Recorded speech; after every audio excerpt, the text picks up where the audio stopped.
And wait a minute. Well, wait a minute now. Out here in America, now somebody said it is Aaliyah's daughter. Wait a minute. Let me breathe. I can't breathe. I can't sleep. I'm so weak. Wait a minute. Okay, now let's do this without disrespecting anyone out here in America. But we're gonna keep it real. Aaliyah is not your mama. That's not your mama. Okay, let's get that established with respect. That is not your mama. I don't know who this is. I don't know who sent her. I don't know if Angelo Clary. I don't know if it's the Savages. I don't know if the Turners. I don't know who in the hell sent her out here saying that R. Kelly and Aaliyah is your mama and your daddy. It is not your mama and your daddy, okay? Now, I've been getting requests, you know what I'm saying? Even today, like, Jay, speak on it, man. You know what I'm saying? You know, we used to cover that Kells case, the government, you know, so on and so on.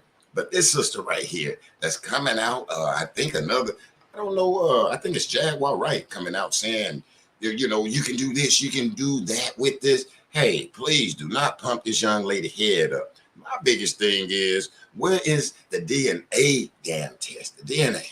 Okay, this man R. Kelly, we know who he is. We know who he is. And why would she come out? This young lady come out, that's my mom and my daddy.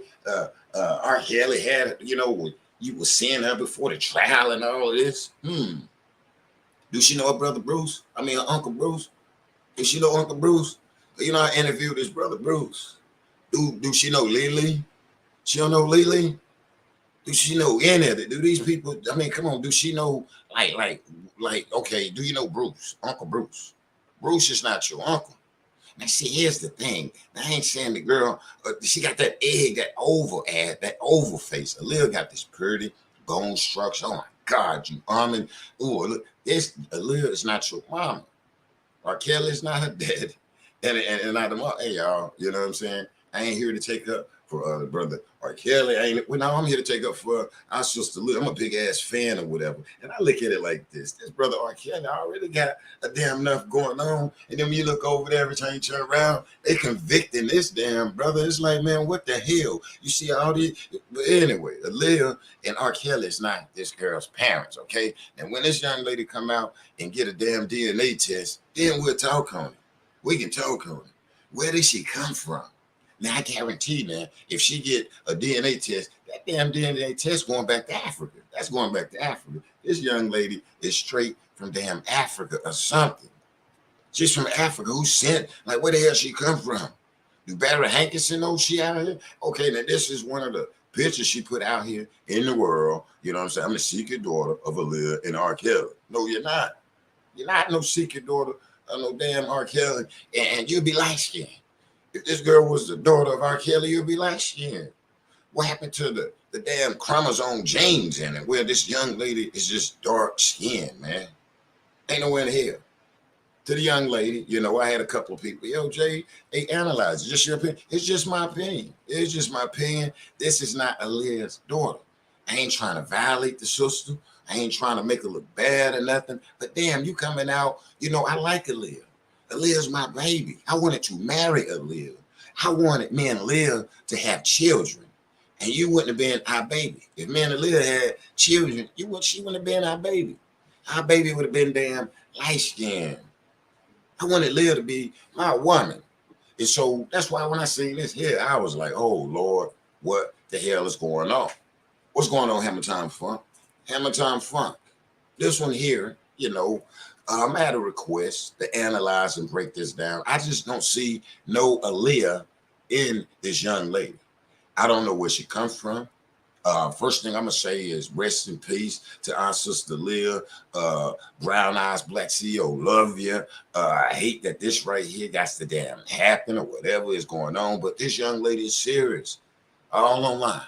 Jay, don't give her no shine. Jay, don't give her no, I'm not giving her no shine. I'm not finna give her no shine. What I'm finna do is see if we need to take her balls or something out here in America, man, real peacefully, because come on, man. Now, at times people will say, yo, don't give him no shine. Go, no, sometimes you gotta go out here and take some balls. All that quiet damn mess ain't gonna work out. Ain't gonna work out. It's not working out. And how the hell, you know, this the daughter and your daddy up there getting convicted every other damn week. You ain't saying nothing about it. Hey, who sent her? What's up, J-Rock? What's up, J-Rock? Who sent her, J-Rock? Who sent her? Now, I'm going to come out. I'm going to let the community come on and speak for the brother Kellys. I want people to be respectful out here in America because, hell, I'm just trying to figure out what the hell is going on out here in America. This is not, Aaliyah is not your mama. Aaliyah's not this young lady mom. Now, I see people got, her on they show and all of this stuff and all of that. I don't know what the hell it is. I ain't going to say for no views or whatever, but Aaliyah and R.Kelly is not your parents. This young lady gonna get a blood test, and it's gonna be like Sealy. What's your mama gonna be Sealy Purple? Your daddy gonna be Plies or something, the rapper Plies or something. It ain't gonna be damn R. Kelly or Aaliyah. It ain't gonna be neither one of them. Let me get him out of here. Just a minute. All right. Okay. Hello. Okay. We got our sister Tanya Hammer in the house. And Just Tanya, a minute. can you talk Come to me? What is going on? Okay, because I'm Go trying on, to figure Gary. out Go on. Get in there. Baby is this? J-Rock. Yeah, I don't think that's Aaliyah's daughter. No. So you don't think it's Aaliyah's? Nope.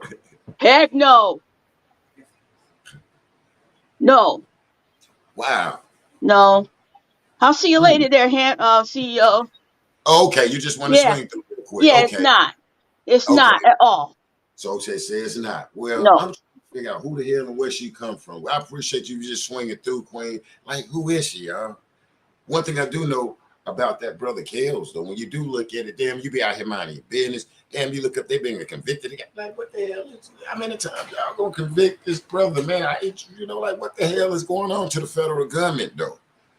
What is going on with the federal government? Damn, this guy got people coming out telling me the kids. You got this guy.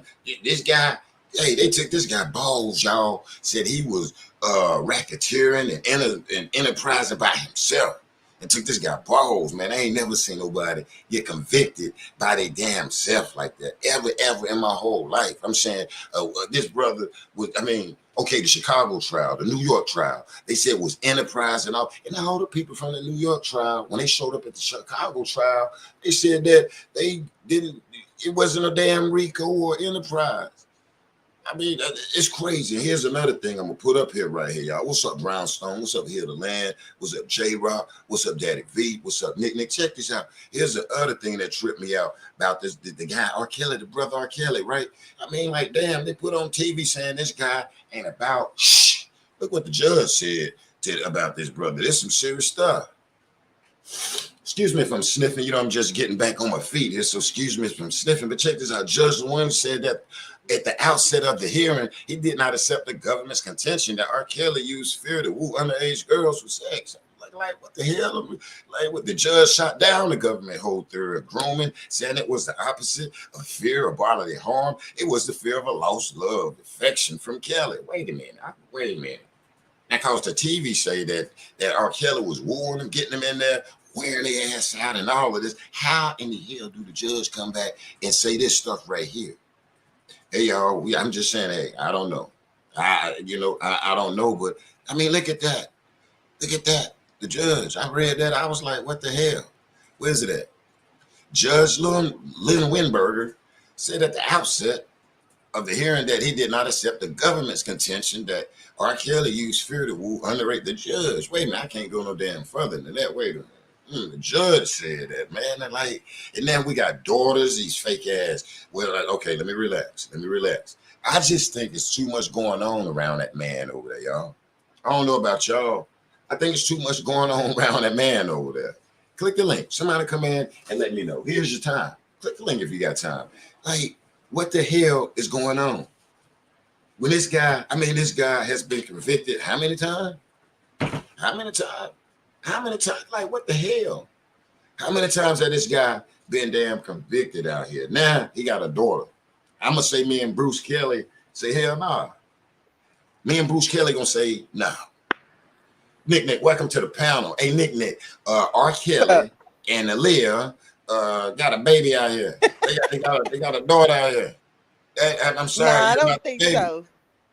So this ain't their baby? Nah. Can you hear me? Yeah, I can hear you. Oh, okay. I just want to make sure. No, that's not their baby. So she don't look like Aaliyah? She don't look nothing like Aaliyah. Nothing like Kellys. Damn. Neither one. Wait a minute now. She don't look like. Wait a minute. I'm trying to see. Do she look like R. Kelly? I'm like you. I'm like you earlier. I don't know who her daddy is, but R. Kelly is not her daddy.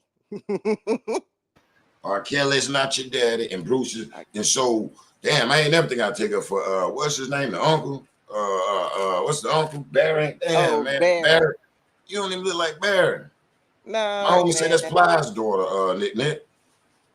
I don't even think she looked like. I don't know who that girl's daddy is, but it's not Kels.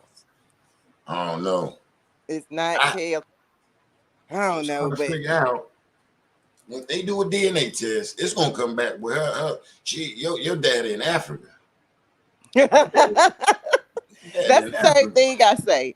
That's the same thing I say. I'm For like, real, it's not your might need to. mama. She not. She I might need to mean, broaden her search beyond America, cause yeah, she looks. Yeah, so I don't know. okay, all jokes aside, when we put the brother R. Kelly up there, this brother here, oh my gosh, I mean, damn, you look up, they just damn took him back to court, still convicting him and all of this. I was looking at the language, right? I was looking at the language. I'm gonna put it up here real quick, right? I'm looking at this language, hell. And I followed the court transcripts. I seen it a little different what the government was doing. I seen it a little different. I thought it was crazy as hell, though. I mean, okay, when I interpret this right here, y'all, the weirdest thing when you interpret this, what this judge said.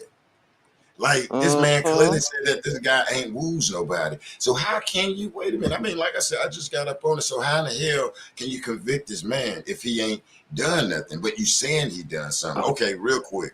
The judge, Lynn Berger, said that at the onset of the hearing that he did not accept the government's contention that Kelly used fear to woo underage girls. Now, the prosecutors and the feds, have to bring the case with this title on it. So how in the hell is this judge, the main thing people saying, yo, he was wooing girls. You got the daddies on this. So I guess some of these daddies can told a damn lie. I guess some of the daddies can told a damn lie because how in the hell do you have this judge? There go the article right there. Well, Judge, that's what I was getting ready to say, Black. If you finish it, it says the judge shot down the government's whole theory of grooming, saying it was the opposite of fear of bodily harm, and it was the fear of lost love, lost affection for Kelly.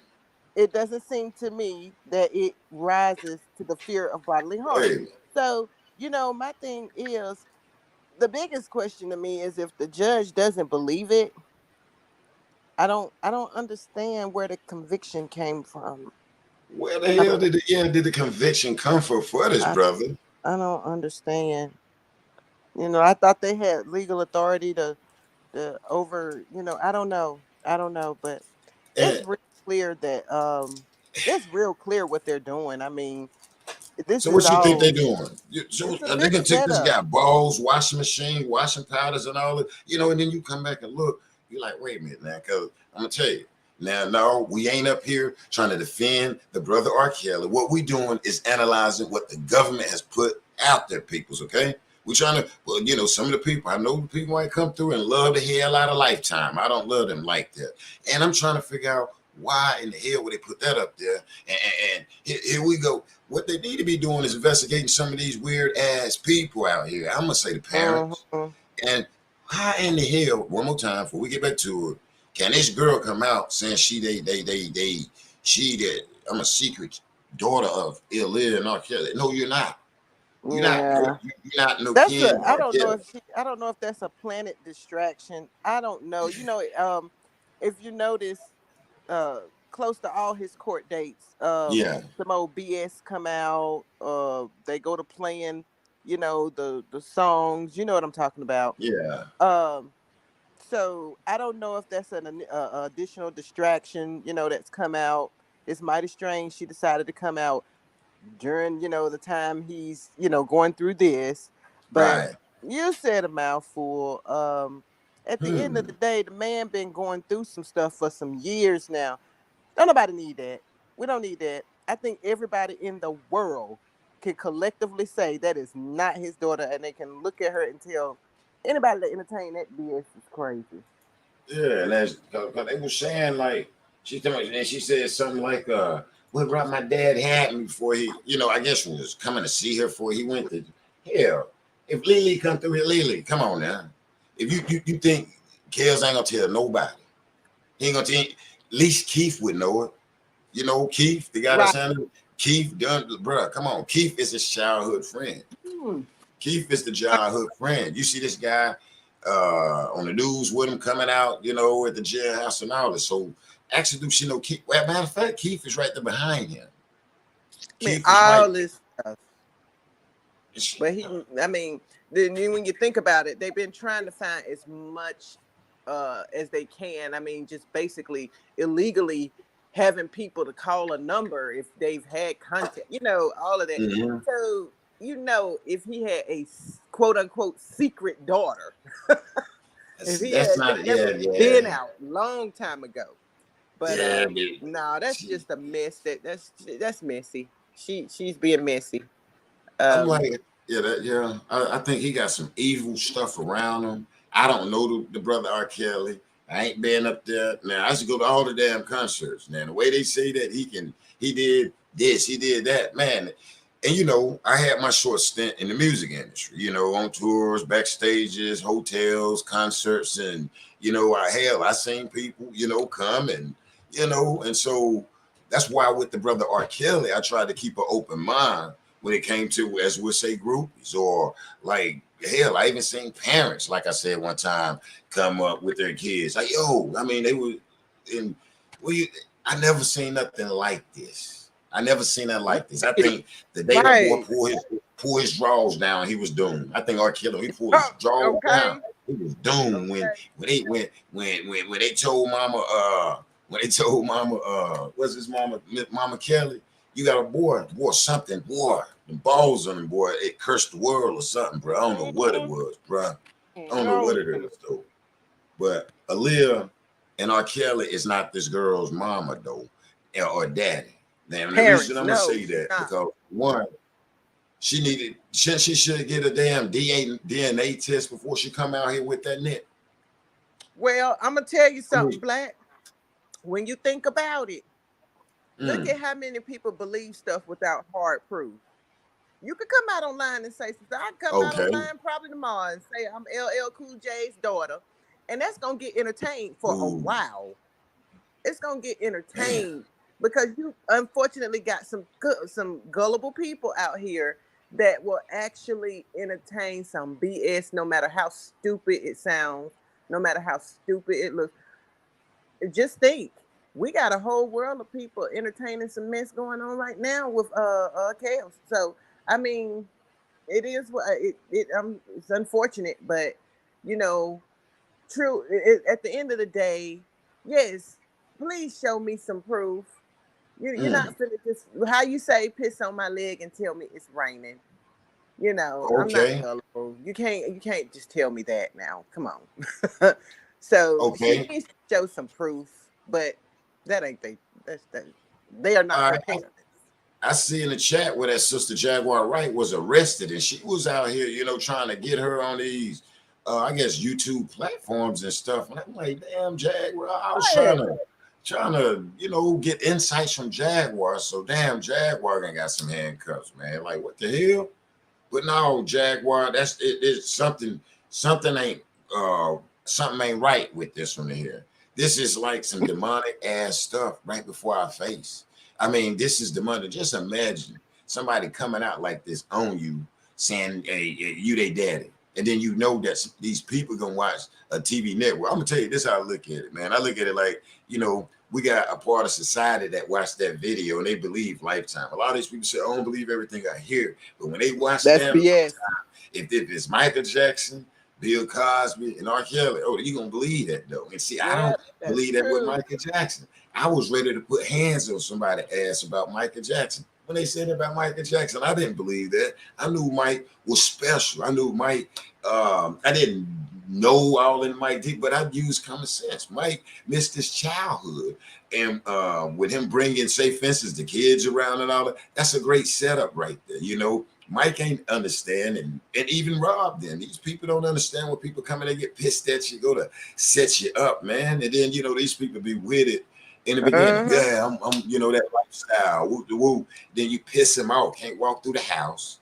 You can't do none of this. The next thing you know, they calling the police and stuff saying you felt their butt. No deal. When they ain't the whole time, Right. yeah, holding their butts out. Here's my, like, but with this one right here, this sister here, what she need to do Yeah. is get a DNA test. Stand up be counted. This one here, stand up be counted. And Daddy V, she needs to do a damn DNA test. Why come out here playing? Huh? Yeah, she Why? need to do a DNA test to convince herself, not Yeah. us, because we already know what it is. And then I'm gonna be honest with you, I think it's some kind of mental health thing. Mm-hmm. She might have some mental health issues. I'm looking at the background of this photo that you got up now, and she's got Mm-hmm. all these drawings of Aaliyah, which to Mm-hmm. me might indicate some kind of obsession, you know. Mm-hmm. So I mean, bless her heart, but she needs some Mm. help. She needs some help. Yeah. Who asking who her uncle? When last time she seen Uncle Barry? Asking the last time she seen Uncle damn Bruce. Cause I can get Bruce on the phone. Hey, we get Bruce. And I know Bruce ain't trying to entertain this right here. But this right here, like I say, on the grounds of our sister Aaliyah, rest in peace. That's not your mama. Talking about this, No. it's just talking about Aaliyah's mom know about it. Bruh, chill out. Aaliyah mama don't know you. You ain't did a DNA test. they don't know you. It's something behind this though, Black. I'm gonna be honest with you. I just Yeah, some you got part me of up there me, saying, boy. sometimes sometimes, little stupid stuff like this come out and I can brush it off and be like, whatever, stop Mm-hmm. lying. But I don't know, it's just something about this that I feel like is it's not right. I feel like it's planted or something. Something just ain't right with it. I mean, because Mm-hmm. it ain't supposed to be gaining no traction or who wants to interview her Right. really, And I don't so think, I don't know. yeah, and it ain't draining. I mean, it ain't really dragging. I mean, gaining no traction. I noticed too, but damn, I'm looking at this like, look, bro. And then at times with me, I have to say something. I have to say Mhm. something. But I had to let young lady to say Black. And, they, hit me in my little inbox or whatever. I'm just getting back on Mhm. my feet. I know y'all might get some of the congestion, but we Yeah, I'm working. glad you're feeling You well. know, and I was like, okay, I don't know what the hell is the sister problem, the young lady or whatever, but don't be upset when it come back and your peoples is in Africa. Your peoples will be in Africa. Okay, J-Rock, I got you. Yeah, your peoples in Africa. Yeah, let me see. Word on the streets. She's African, not R.KELLY. Yeah. When I first Yeah, saw her, I was like, African this reminds Jamaican me of son. African Trick. I Mhm. used to have the Africans Mhm. in my Facebook channel. Excuse me, my Facebook business page all the time. Hey, CEO, I want to work a deal. I wanna do this. Wanna do that. Damn, bro, I had to tell him stop trying to pimp me, man. And this one here, tomorrow, she's Aaliyah's daughter. No, you're not. No, you're not. You're not Aaliyah. No, you're not. Don't tell that damn lie. Hey, You're not Black, Aaliyah's daughter, have you huh? actually like listened to what she says or whatever? I never heard anything she say. I always Yeah, I just see a heard her. picture of her and Yeah, somebody saying, but I've never heard exactly what she says. yeah. She is saying her mom is Aaliyah Houston, and and, and she was on that Sean dude, the blogger, salute, and it was like, no, y'all is mental, and yeah, it gotta be, cause I know an uncle, I know Uncle Bruce, I know Bruce, Keith. So actually, do she remember Keith? She supposed to say it's a guy, that yeah, his childhood friend Keith. Keith don't know her. Keith, where Keith and Keith don't know her. Shit, Gun Russell don't know her. Lily don't know her. And then she out here, uh, don't even look like R.KELLY real children. His real children have the eyebrows. Huh? Let me look at that. You know, R.KELLY children with respect got his eyebrows. You see like that little thick eyebrows. You know what I'm saying? I mean, the This nose is a nigga, dead giveaway. She don't have his nose or Aaliyah's nose. yeah. Neither one of Aaliyah's not her mama. And see, them. Aaliyah right here got that pretty chin, that golden ass chin, that gangster. And the girl here don't. Like, I don't know who the hell. Y'all sit tight. Our brother J Rock gonna come in a few. You know what I'm saying? If our brother Jeff out there and the other, you know what I'm saying, people that represent for the Kells Nation, I'm gonna get them the time and let them know who is this and what do they think when it I comes to don't this. know what's Because going on. you know, some people say don't give it shine. Hell no, it ain't shine, but we need to come out and take up for our peoples, our icons. That's how I look at it. You know, being, you know, we ain't got to put shine on it, but now I got to take up for my icon. I wanted to marry Aaliyah. I wanted her to have my children here in North Carolina. I'd be damned if our daughter would have came out looking like that. Our daughter would have been light skinned. Mm. Hey, Nick, man, our daughter would be light skinned. Me and your daughter would be light skinned, you know? Me and your daughter be light skinned as hell now. Like I said, I ain't saying she ugly. I ain't saying she No, none nobody's of saying that. it's ugly. But Saying that's not Aaliyah and R. apparent. Kelly don't have an oval egg shaped like head or face like that. Mm-hmm. You know, that face part. And Miss Joanne Miss Joanne don't have no oval head like that. You know, so it can't be R. Kelly, daughter. And Bruce head ain't even made like that. Bruce It's so killed. sad. Nah, That's for real. mental. That is so mental. Yeah, that's some mental stuff because R. Kelly Mm-hmm. family don't even look like him. I ain't even met his sister, and Lily don't even look like her. So no, man, she don't even look like Lily. We light skin. Yeah, Lily, where you at? Oh Where God. Lily at? This is not Oh nah, God. man. Don't make no sense. But yes, you know, so I'm gonna analyze it a little bit. And you know, when I looked at it, I said, damn, okay. When I read the article, you know, the brother, they trying to add these years on it. I see the young ladies didn't get the that restitution they was trying to get from R. Kelly. And the government got them on that. The government got them on that, bro. I have to look at the pull that article back up, or either once the brother J Rock, they'll explain where they was trying to get like 40 million out of the guy. Get him. I ain't never seen so Mm-hmm. much weird ass stuff like this. Okay, if this guy pissed on somebody or whatever, threw some bubble gum, it don't take all of this. I mean, please tell me on this video that he punched whoever the hell is this, because I ain't see it. Please tell me he choked her out. He should have yanked her damn head off, because I can see some damn worse. And I'm not taking up for the brother, but the damn government is more time and more shit that they can put more energy in. The government need to shut some of that shit down there, though. I mean, I just think Boy, it's it's damn real. ridiculous right now. Like it I don't think make it's no ridiculous. sense. Like you literally. Oh, I don't want to get into Yeah. that, but just letting you know, I just feel like something might be a little strange with this. Yeah, Mr. Lieber, real quick, not to cut you off. She ain't say Yeah, nothing I about see Barry. that. Yeah, I see that. She didn't mention It's, Barry Hankerson or Dame Dash at all. uh-huh. And that's true. I'm saying, you know, she ain't mentioning that girl Them lying. mixed. And I don't even wanna she's lying.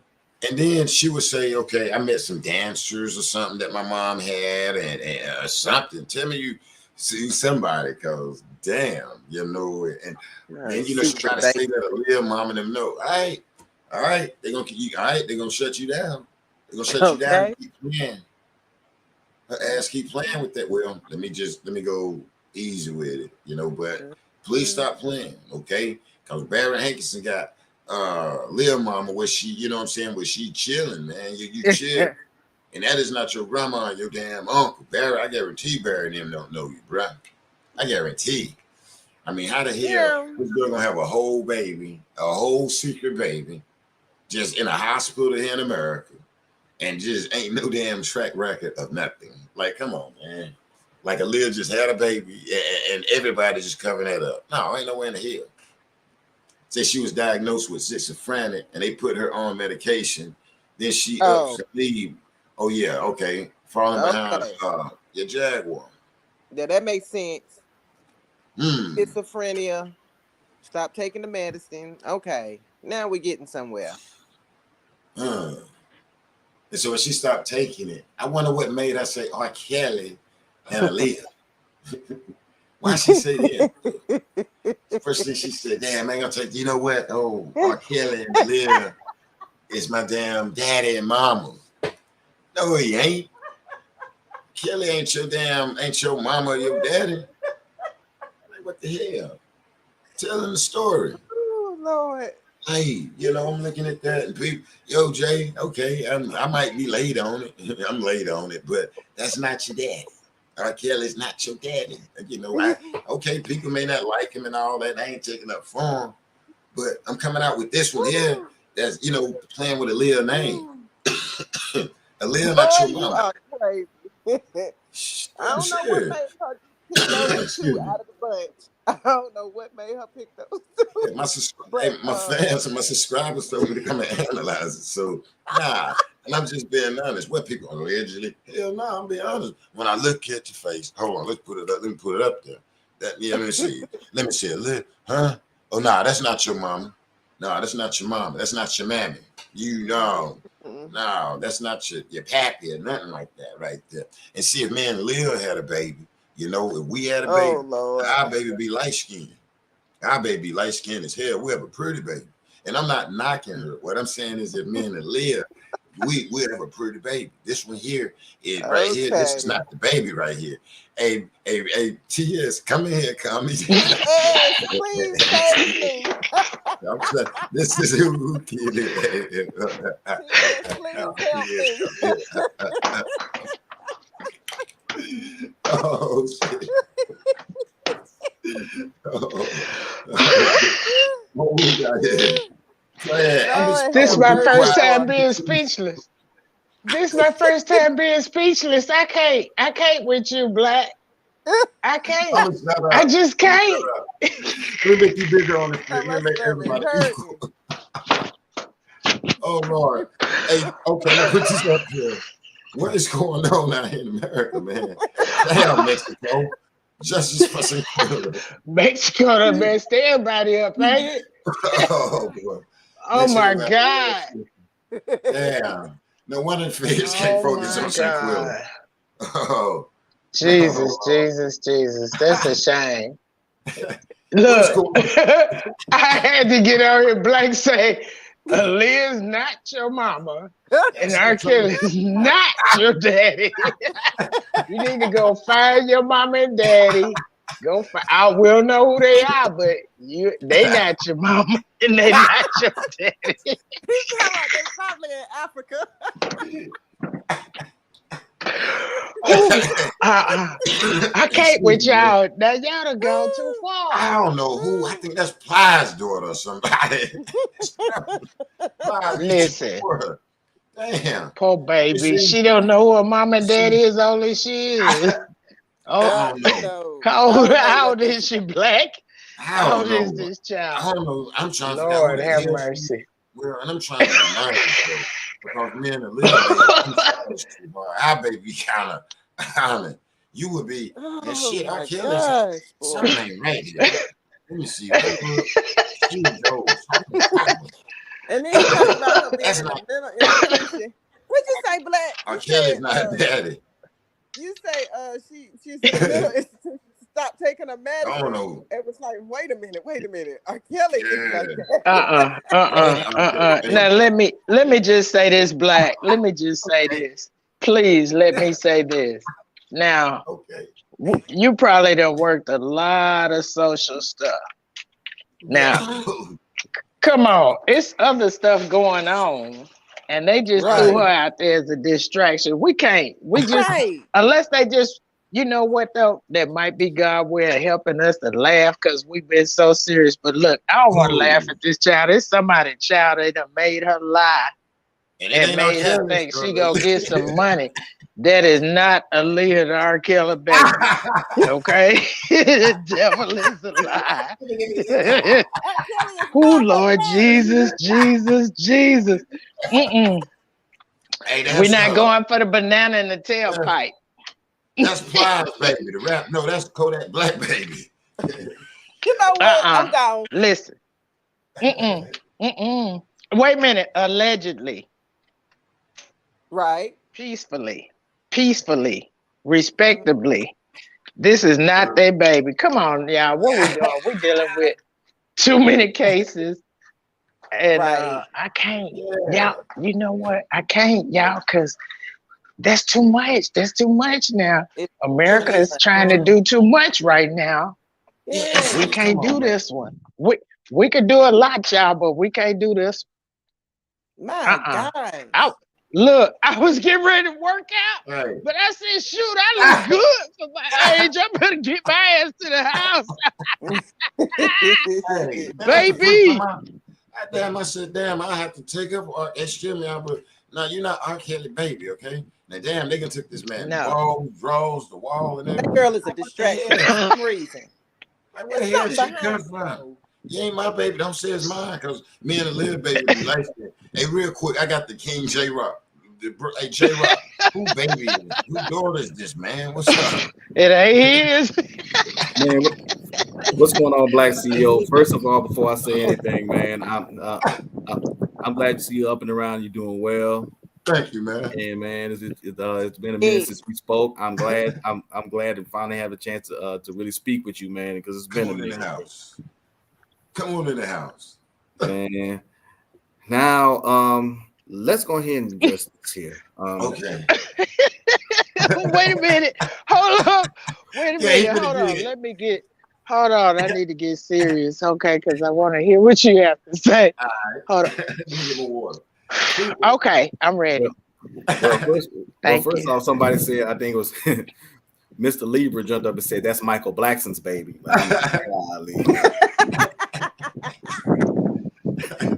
Shout out to you for that one. That was funny as hell. My question is, in regards to this chick, who sent you? Jeez. That's what I said. That's my number. And here's why I say that. For 3.5 years, we ain't seen hide nor hair of this chick. Oh, good point. But remember, as soon as Kim Fox dropped those state charges, a couple of days after that, here she comes. Oh, I ain't pay that. Right. I did. That's why I say. I can't even give her the benefit of the doubt as far as mental illness, because if it was, you probably would have done this way back when everything else was going on. But that's true. Kim Fox dropped those state charges, you pop up with this. Who sent you? Wow. Who paid you? That's Kim Fox. Who paid you? Damn. Jesus. And you know it's crazy, y'all, when you look at, okay, damn, they say R. Kelly did, okay, but at the same time, look at the damn unbelievable damn stuff that's going on around this guy. This guy's the only dude damn convicted with Rico Enterprise, nobody else. I mean, and now he got a baby. He got a girl right here saying that R. Kelly is not your daddy. And Bruce, Bruce want to come on here. I don't know if y'all know, I be talking to R. Kelly brother, you know what I'm saying? I can talk to him. I know he probably want to entertain. I love to ask Bruce. I'll tell you what though, Black CEO. I dare her to come on Maury and try to pull that. Oh man. Oh man. Oh yes, because we need the DNA, and that's the thing, though. Like her DNA, y'all, I think it's gonna go back to Africa. Excuse me. You know, you know what? This is a distraction. Like he said, they put his girl out the paperwork, gave her a little change or some what they call it, those little gift cards at Walmart, and told her to come out and say this so they could try to further discredit R. Kelly. Damn, come on, y'all. What we doing? The Walmart gift card. You can at least say Target. Walmart. No, we're not talking Target. No, Walmart. Excuse me. Come on now, y'all. Come on. We got some serious stuff going on in this country. And they done gave this baby some Walmart gift cards and told her to come out here and say this to us. And now we just got through saying we might not have 3 degrees, but damn, we ain't boo-boo the food. Come on now. Come on. Come on. Time is precious. What do they want from Aaliyah and R. Kelly? What do y'all think this is about? What do they want from? Because damn, before we know, we'll wake up in the morning, they be like, R. Kelly convicted again, like that. What the hell is going on over here? And we gonna go kick the door in. Like, it's a distraction, yeah. I don't, you know what? Yeah, that's what it is. I wouldn't be surprised. Now, here's the thing: what I do know, and I'm gonna let J Rock break something down. I know the brother following that case more. A lot of people don't know that that R. Kelly has Bill Cosby attorney. That's the lady. When the helicopters came and got that man out there, found them glitches. And that lady is that Jesus lady Christ. is damn high profile. And I'm sitting back when I read the transcripts, like y'all, this what I'm saying. Parents take the kids to the top. It's the transcripts. I'm not just speaking. They put all this horrible stuff out. He did this. He did it. Man, these damn girls is grown ass women. I never. Where the hell? And then you got this girl talking about she the damn daughter. No, you're not. No, you're not. No, you're not. Man. It's light skin. No, you're not, man. And it like stop it, man. Somebody need their ass whip. I'm gonna tell you somebody need their ass whip playing with R. Kelly and Aaliyah, man. So this right here don't make no damn sense. And I get the people out there that love their time, that love their network. Oh, I know you love your damn network and what they put on TV, but I don't. And this girl right here is somebody need to turn their balls in. Her daddy, whoever her daddy is, he need a damn spanking, man. I mean, need a dance whoop. Yeah, somebody need a damn spanking. Where's your damn You know what? Old as this child is, her parents might not even know she took them gift cards to come out and do this. She might have done that behind their back. Damn government give out Section 8. But when they find out, they're gonna be embarrassed. So what Willie D say? The mama should be embarrassed and the daddy should have pulled out.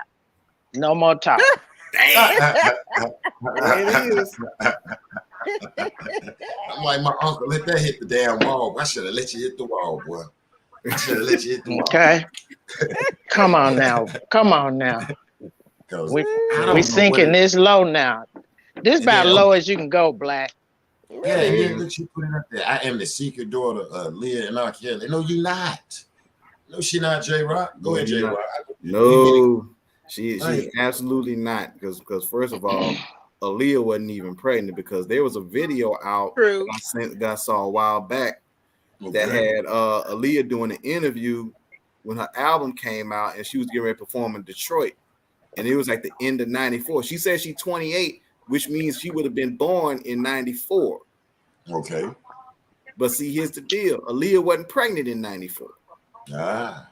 So then, and even at that point, when she did, she said it was like the last week of Christmas, and then the last week of December, but just before Christmas, or around just after Christmas, and then it's gonna be on a break, and then they're gonna start on tour, and this is like around 95, the beginning of 95.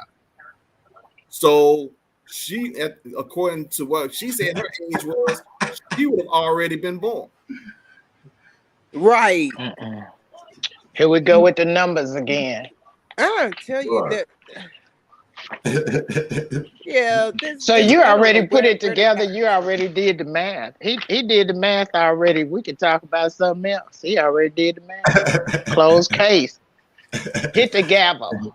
Because at this point right now, how are you gonna jump up here and say that that Aaliyah is your mom, and then you're gonna say all these degrading things about R. Kelly, which goes right back to the point of what I said, who sent you, because you gonna wait until Kim Fox dropped those state charges for you to show up.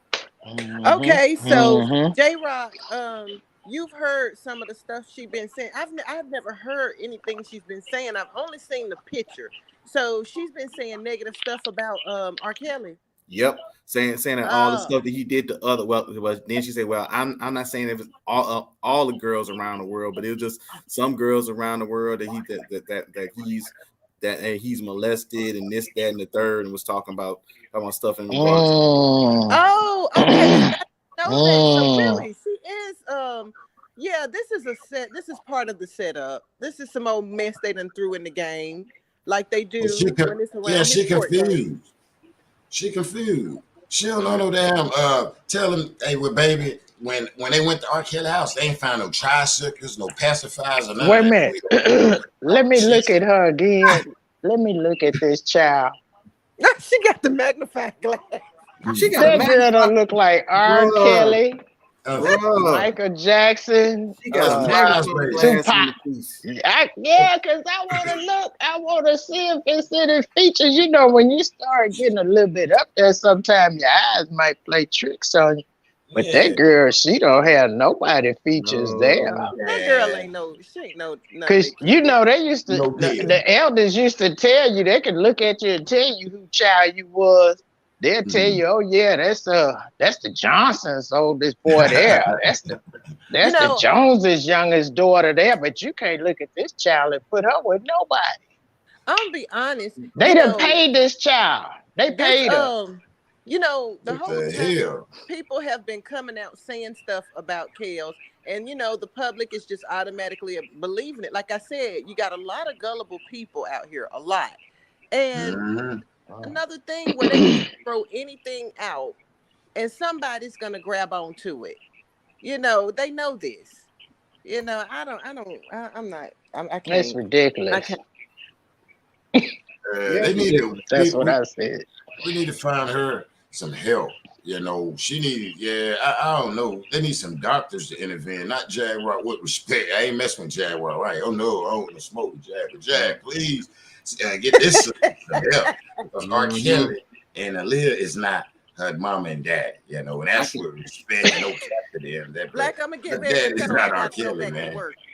And then Jesus, come up here with that old stuff. R.Kelly, that you don't know R.Kelly. Half these people that don't like that man ain't even don't know what the hell went on in there and hate him to death. I ain't even been around him, and I can't hate him. What I hate is how the damn government doing all that weird stuff around the guy. And then you look up here, the damn judge say this guy. The judge say what he say right there. Hold on, let's move out the way because this is not R.Kelly's daughter. The damn judge say right here, this man. You know what I'm saying? The judge shot down the government's whole theory of grooming, saying it was the opposite of fear of bodily harm. It was the fear of lost love, affection from Kelly. It just don't seem to me that it arises to the fear of bodily harm. Like, what the hell? Like, this man asked probably for me walking up out of there.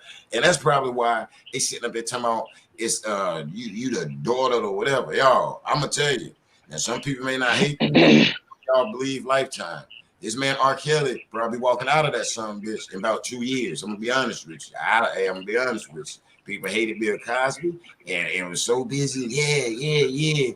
And that lady Jennifer Bunjane, who is behind R.Kelly, that bulldog. Hey, don't sleep on it because J-Rock, real quick. I know you been watching it, and I know you can break it down. How can you convict this man with the New York trial, racketeering and all of this, and then you don't convict McDavid? Because ain't McDavid part of the racketeering and all of this stuff? So that New York trial gonna be thrown the hell out, right? With that appeal because of Chicago. Am I kind of right with that, Jay? You know what? Because that's some other people. You know what? You kind of addressed the point that I've already been thinking for a minute. But the fact, because remember, if you have to think about the Chicago trial.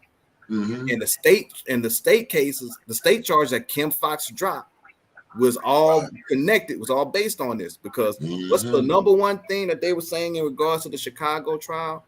They have been saying that R. Kelly obstructed justice in the 2008 trial, and that's why he got the verdict of not guilty. And they've been using that as they've been beating that drum to go forward with the Chicago charge, even with the state case. But when the Chicago federal charges came up, he was found acquitted of obstructing justice. So you can't use that charge on him. So you can't use that.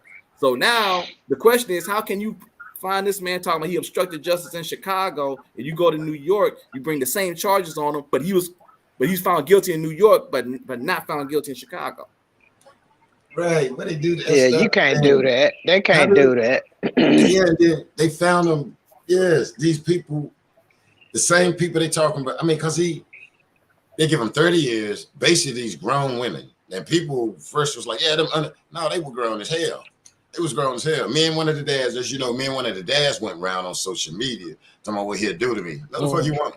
No, you won't. And because you should have your damn daughter, man. That's what you should have been doing.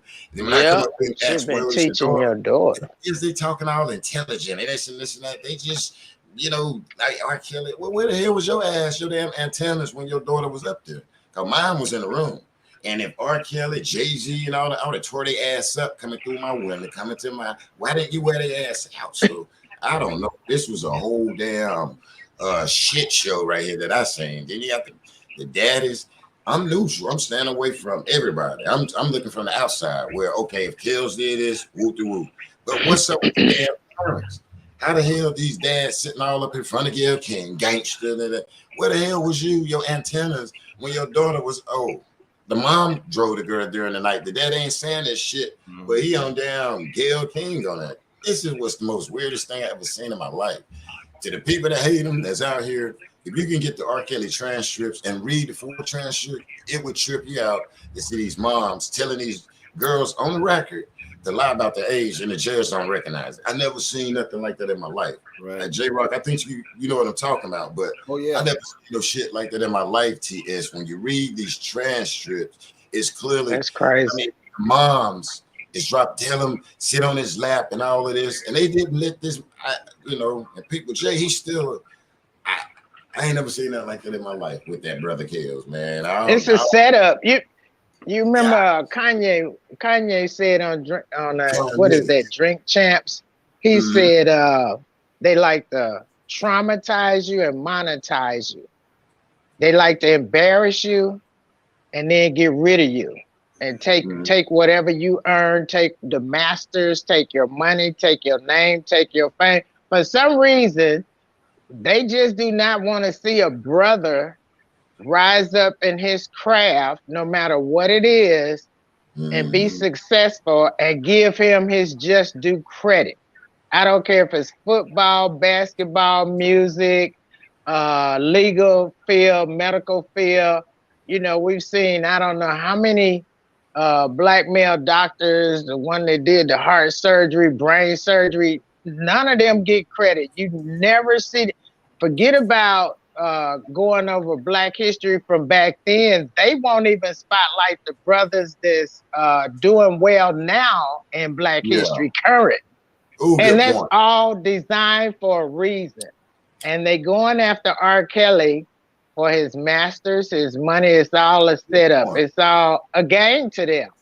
This man's life is a game to these people. And they done went and gave this girl some damn Walmart gift cards to come out and say this, because I mean, think about it. She's probably not even developed enough to know how they're using her. Yeah.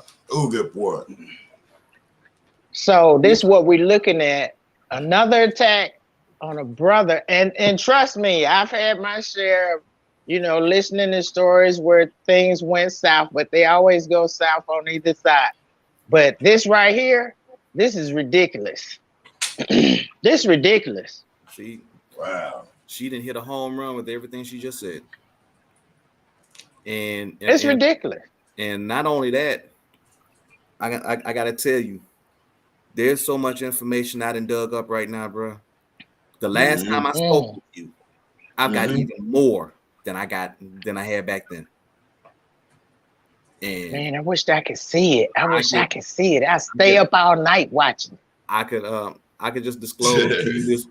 I can disclose to you this much, Black. All right. Let me start with this for a minute. All right, here's up. All this BS didn't start happening to R. Kelly till his album started hitting their 25th anniversaries. That's number one. Take a real now think just a little bit. His first album, Born in the 90s, came out January 1992. 25th anniversary would have been January 2017, which is the beginning stages when all this BS started. Now, go to the next album, 12 Play. That album came out November of 1993. I remember that, yeah. The 25th anniversary of that album would have been November 2018. 1 month after that date, after that anniversary, Surviving R. Kelly was set to premiere in a theater in New York. Which happened, which didn't happen because of the gun threat, i.e. Don Russell was involved in that. So it wound up being premiered the very next month on January 2019. His third album, R. Kelly, the self-titled. November 1995 was the date that album was released. The silver anniversary of that was November of 2020, which just so happened to be an election year, which involves a presidential election, congressional seats and Senate seats all involved, and you've got some congressional and Senate candidates directly and indirectly mentioning R. Kelly. And to add insult to injury, Aaliyah's first album, Age Ain't Nothing But a Number, premiered 1994, May 24th of 94. The silver anniversary of that would have been May 24th, 2019. 6 weeks after that anniversary date, R. Kelly gets arrested by the feds. Wow. And it's been hemmed up ever since. Wow. My point is, every time that man has had an anniversary of his albums, something has happened. So it goes back to the question that I asked. Everybody talking about R. Kelly, this is about young black women and girls. If this is about young black women and girls, why is it that every single album, every single date that comes up, all of this has been centered around this man's music catalog? People don't see that too, Jay. A lot of people don't see that. And we are now in 2023. R. Kelly has about 3 anniversaries of albums this year. Sparkle's debut album set to hit its 25th anniversary in May. Okay. Ooh, break it down. He's got 3 anniversaries in the month of November. The self-titled album, which I think was like 28th anniversary, I believe.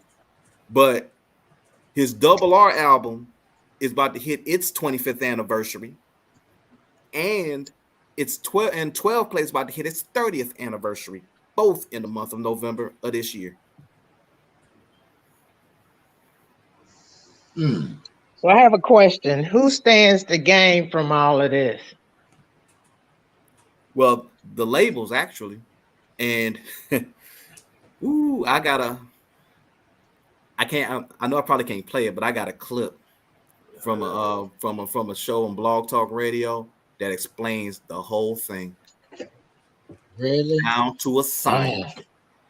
And it will break the whole thing down. To kind of just sum it up, because I don't want to play it on Black's platform because I don't know how you feel about that, but I can tell you this. Right. The way it's set up is a copyright law that's scheduled to take effect. It started off in 1978. Okay. 35 years from 1978 would have been 2013. As of 2013, what would happen is, starting from 2013, artists from 1978 on back would start to get termination rights. In other words, their music would be reverted back to their ownership. The problem is right now is that now major labels are not getting they're not making the type of money that they were back in the day, because they're not having a new type of talent to come in and start, replenishing the money that they would have had. They're not making the money that they were in the 70s, 80s, and 90s. They're still getting paid, but they're not getting paid as much. But the issue now is going right now, after 2013, every year, more songs come off the books. So following out 2018, 2019, R. Kelly is set to start getting ownership reverted back to him for his music now. Good point. Yeah. And see, the problem is, it's not just the reverting of the ownership. Labels are making money off catalog releases. Like you get catalog releases, like that's what I call music, the best of whatever the case may be. They kind of put some songs together and then package them for a compilation, and then they sell them out to the public for nostalgia's sake. They still getting paid, but see, that's how a lot of labels get paid now. The problem is, in regards to R. Kelly and other artists like him, not only would he get paid from his catalog, but they would also have to, if they want to use R. Kelly's music as far as in a catalog release or a compilation, they have to pay R. Kelly licensing fees to use that music. So now it's the catalog and the licensing fees that they both got to pay out.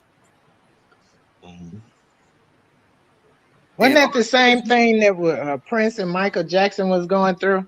You know what the funny part?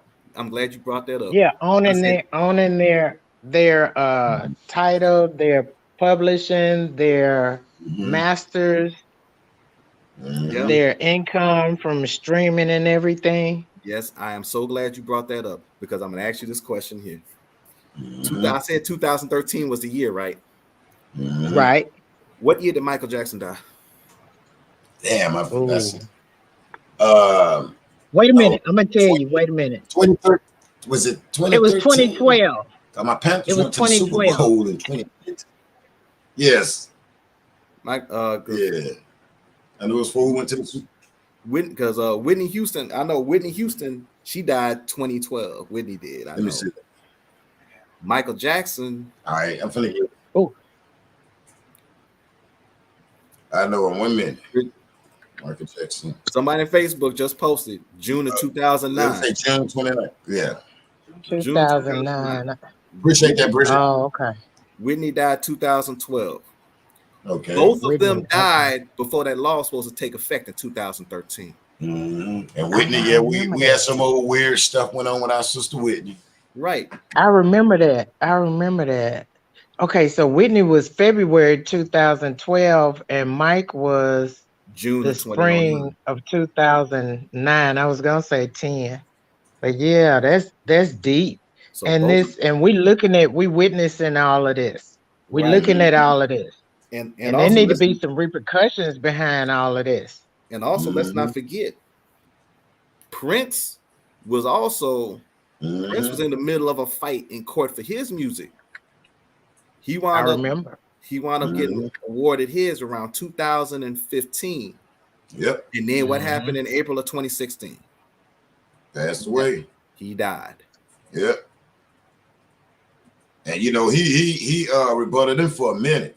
He rebutted him for a minute. I ain't doing this, putting that. He has been beefing with Warner Brothers for God knows how long. Yeah. For a minute. They took his real name, bro. He said they part of that package, they took his real name. That would really violated Prince from my understanding. Like, damn, y'all. I mean, they did that to Nita Baker. And Nita Baker just finished fighting to get her name back. Sure and that's sad.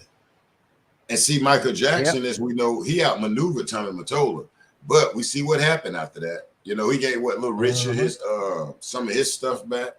And he set it up with Little Richard didn't get the full the full masters, but he set it up where that dude was getting $5 million a year. Michael Jackson was the bomb, and they was pissed on that.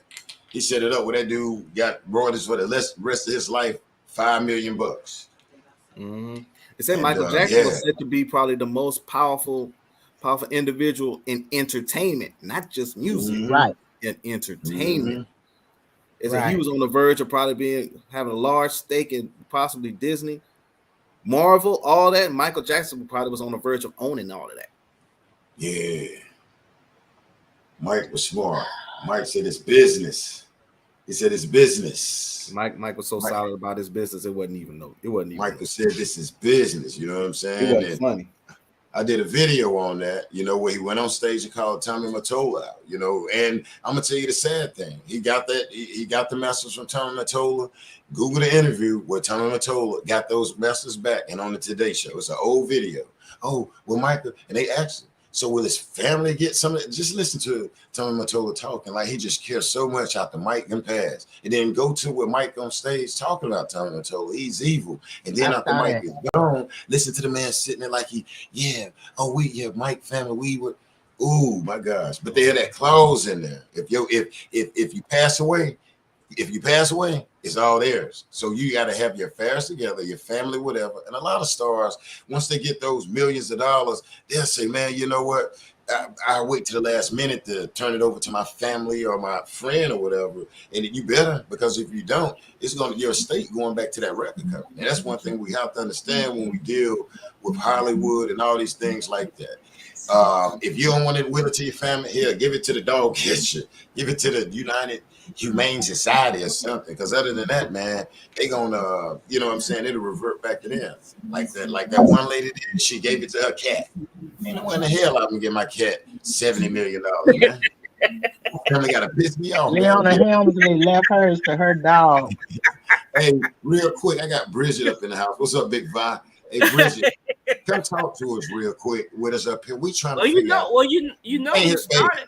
You know who started all of that? Who started it? Ray Charles. Oh, okay. With the Masters. Mm-hmm. When he went to when he got that new manager and he built that last studio in California. Mm-hmm. Yeah, and when he left Atlantic Records Mm-hmm. and went Okay. to RCA, I believe it was. Mm-hmm. And his manager had told him, he asked him, Atlantic, it's in the movie, it's depicted in the movie, but yeah, he was the first one, black, you know what I'm saying? So yeah, so he was the pioneer. Because Ray was like, hell, I may be blind, but he was thinking about his money, and that's one of the reasons too. It was a certain way he wanted to receive his money due to the fact he was blind. So I can see Ray saying a royalty. Okay, y'all don't need to get on. I can see Ray probably saying, hell yeah, I want it all. Yeah. That's what they got, and it just went from there. And then, like you said, Michael Jackson, you know, he was a sponge, and he started so young. I mean, he's seen everything, you know, all those Temptations and Motown and all that stuff they went on, and he just soaked it all up. And that's you know, he got Paul McCartney got mad with him because Mike was like business. He said, I should buy your catalog. And Paul McCartney thought he was joking. When he Mike, they fell out. Yeah, Mike was smart. Mike was like, I'm gonna sit here. It was about business. Mike says business. And Mike did take your man. We're not taking it, man. Well, I'm glad they would have did it to him. Yeah, I'm glad what he did to Tommy Mottola. I'm so glad he did him like that. I saw that interview where he talked about him. Yeah, and that's disgusting too. It's disgusting. And now he got this masters and stuff back. Real quick, I got our brother Sir Miguel in the building. Sir Miguel, talk to us, my brother. And that's not R.Kelly's baby over there either. That's not his baby. Good afternoon, ladies and gentlemen. How's everyone doing? Oh, we good. We good. Sir Miguel, what's going on, man? What's up, brother J Rock? Glad you're doing. Good evening, man. I'm glad you're doing all right, Black CEO. Thanks, everything man. as well. Appreciate it, brother. I just wanted to tap in real quick, man. Nothing much. Just want to, greet everyone and just say the fight continues, not only for R. Kelly, but for other people that's been unjustly incarcerated, as well as bringing some justice for Shanquella Robinson. So just stay the course. And brother, again, I always appreciate everything you do, my man. You have brought attention not only to what's going on in our community, but you've gotten people to open their eyes and see it and to understand what's going around us. And we need to be a little bit more diligent and continue to fight for ourselves, because no one's going to fight for us. Thank you, my brother. Talk to us. What you feeling, though, Sir Miguel? What you feeling on this, man? I mean, well, I'm glad that R. Kelly has got some relief in terms of his sentences being concurrent instead of consecutive. So that's definitely going to help him win later on in his appeals. Unfortunately, I hate the fact that everybody's giving this young lady this this energy with her saying that she's Aaliyah R. Kelly's daughter, which was stupid. I couldn't really watch too much of that because it just kind of turns me off, kind of boils my stomach a little bit, because we all know the truth behind that. And as J Rock say, who sent her? So it's very strange that every time something comes up for him, there's always some shenanigans or some BS that comes that way. But truth be told, the author of confusion is the devil, so you always can try to throw a monkey wrench in there somewhere. Because I honestly believe that everybody sees the nonsense and the bullshit, and I think the judge Leavenworth saw it as well when it came down to the restitution. And I honestly believe eventually somebody gonna say they lied. I honestly believe that. And I also believe that there's more things that's gonna come out through this whole process that we probably never even heard before that's going to be alive. And I guarantee you, and I just got some strange feeling, when R. Kelly is able to really talk, it's going to be a lot of people that he's going to put to shame and going to be embarrassed because I think he's I going to hope tell he the truth does. in terms of I hope he who's does. who and who ain't who. I honestly believe that. Mm-hmm. I So honestly believe that. so due to the fact, like say for instance, they saying, okay, he did this, he did that, and the judge hitting malice on stuff. Now you saying it'll be the perfect time where if you walk out of there, he can say, guess what? So basically what you're saying, brother, where Kells can sit back and say, okay, guess what? This person is that person that. And, you know, I'm gonna say this real quick, bro. I think it's crazy when I do look at the Kells case, how nobody else has handcuffs. You got these parents, you got all these people. That right there is just a red flag to me. Okay, y'all got this whatever damn alleged damn video. That the red flag. When I stay neutral from that is like, how the hell do you come around and do a double jeopardy on this guy? You know, like I said, people there with the industry back in the day, tour buses, Def Jam records, all of this Sony records, where I seen like, you know, groupies and parents. I'm saying bring them. So all of this stuff can be in this past where he can open up and say what the hell the real deal is, y'all, is what I'm saying. Will this man be able to come out and put this stuff to bed? And the other thing, real quick, before you go, Mr. Miguel, do you think he got some good chances on an appeal the way Bunjin got this setup coming out of Chicago? Absolutely. What 1,000%. Mm-hmm. And I'll tell you why. Number Okay. one, when it comes down to the so-called CD/tape, for the judge to say they couldn't have a forensic specialist The way Bunjin got this setup coming out of with Chicago. in terms of I'm the gonna leave tape, somebody, right? man. Okay. In terms of the tape, right? Uh-huh. Then he says, "Oh, she can verify for herself that it's her." All right. Mm-hmm. Then you look at what I was gonna say. I would even contest the situation with the young lady. I think her name Nia, in terms of her so-called plane ticket and plane access of getting on board, no boarding pass, uh, Oh. pass code, no real verification that she even flew anywhere. And then, of course, we all know Oh that there yeah. was no concert in Yeah. Minnesota at that particular time. Oh yeah. And then, last but not least, if you go back to the 2008 case, the judge even said the Rotten Tomato, which was concerning the tape. And I didn't know that till this year that he actually said that. So he even knew when the forensic specialist said something was wrong with that so-called slash tape back then, which was on VHS. Mm-hmm. So there's a lot of little wiggle room that she got, to make her case. And then Okay. of Now, course real. he didn't get he got acquitted, of course, obstruction of justice again.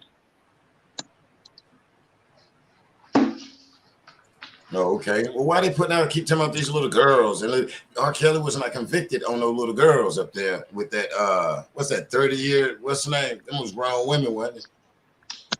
Well, I think, you know what, CEO, I think part of the problem is because that narrative was thrown out there because now think about this. They Mm-hmm. say the girl's supposed to be between 14 and 16. Which one is it? Mm-hmm. Was she 14? Was she 15? Was she 16? Right. But I'll say again, check history. Now, if you want to consider somebody that's supposed to be a pedophile, they don't change. They like what they like. They stay in that same age bracket.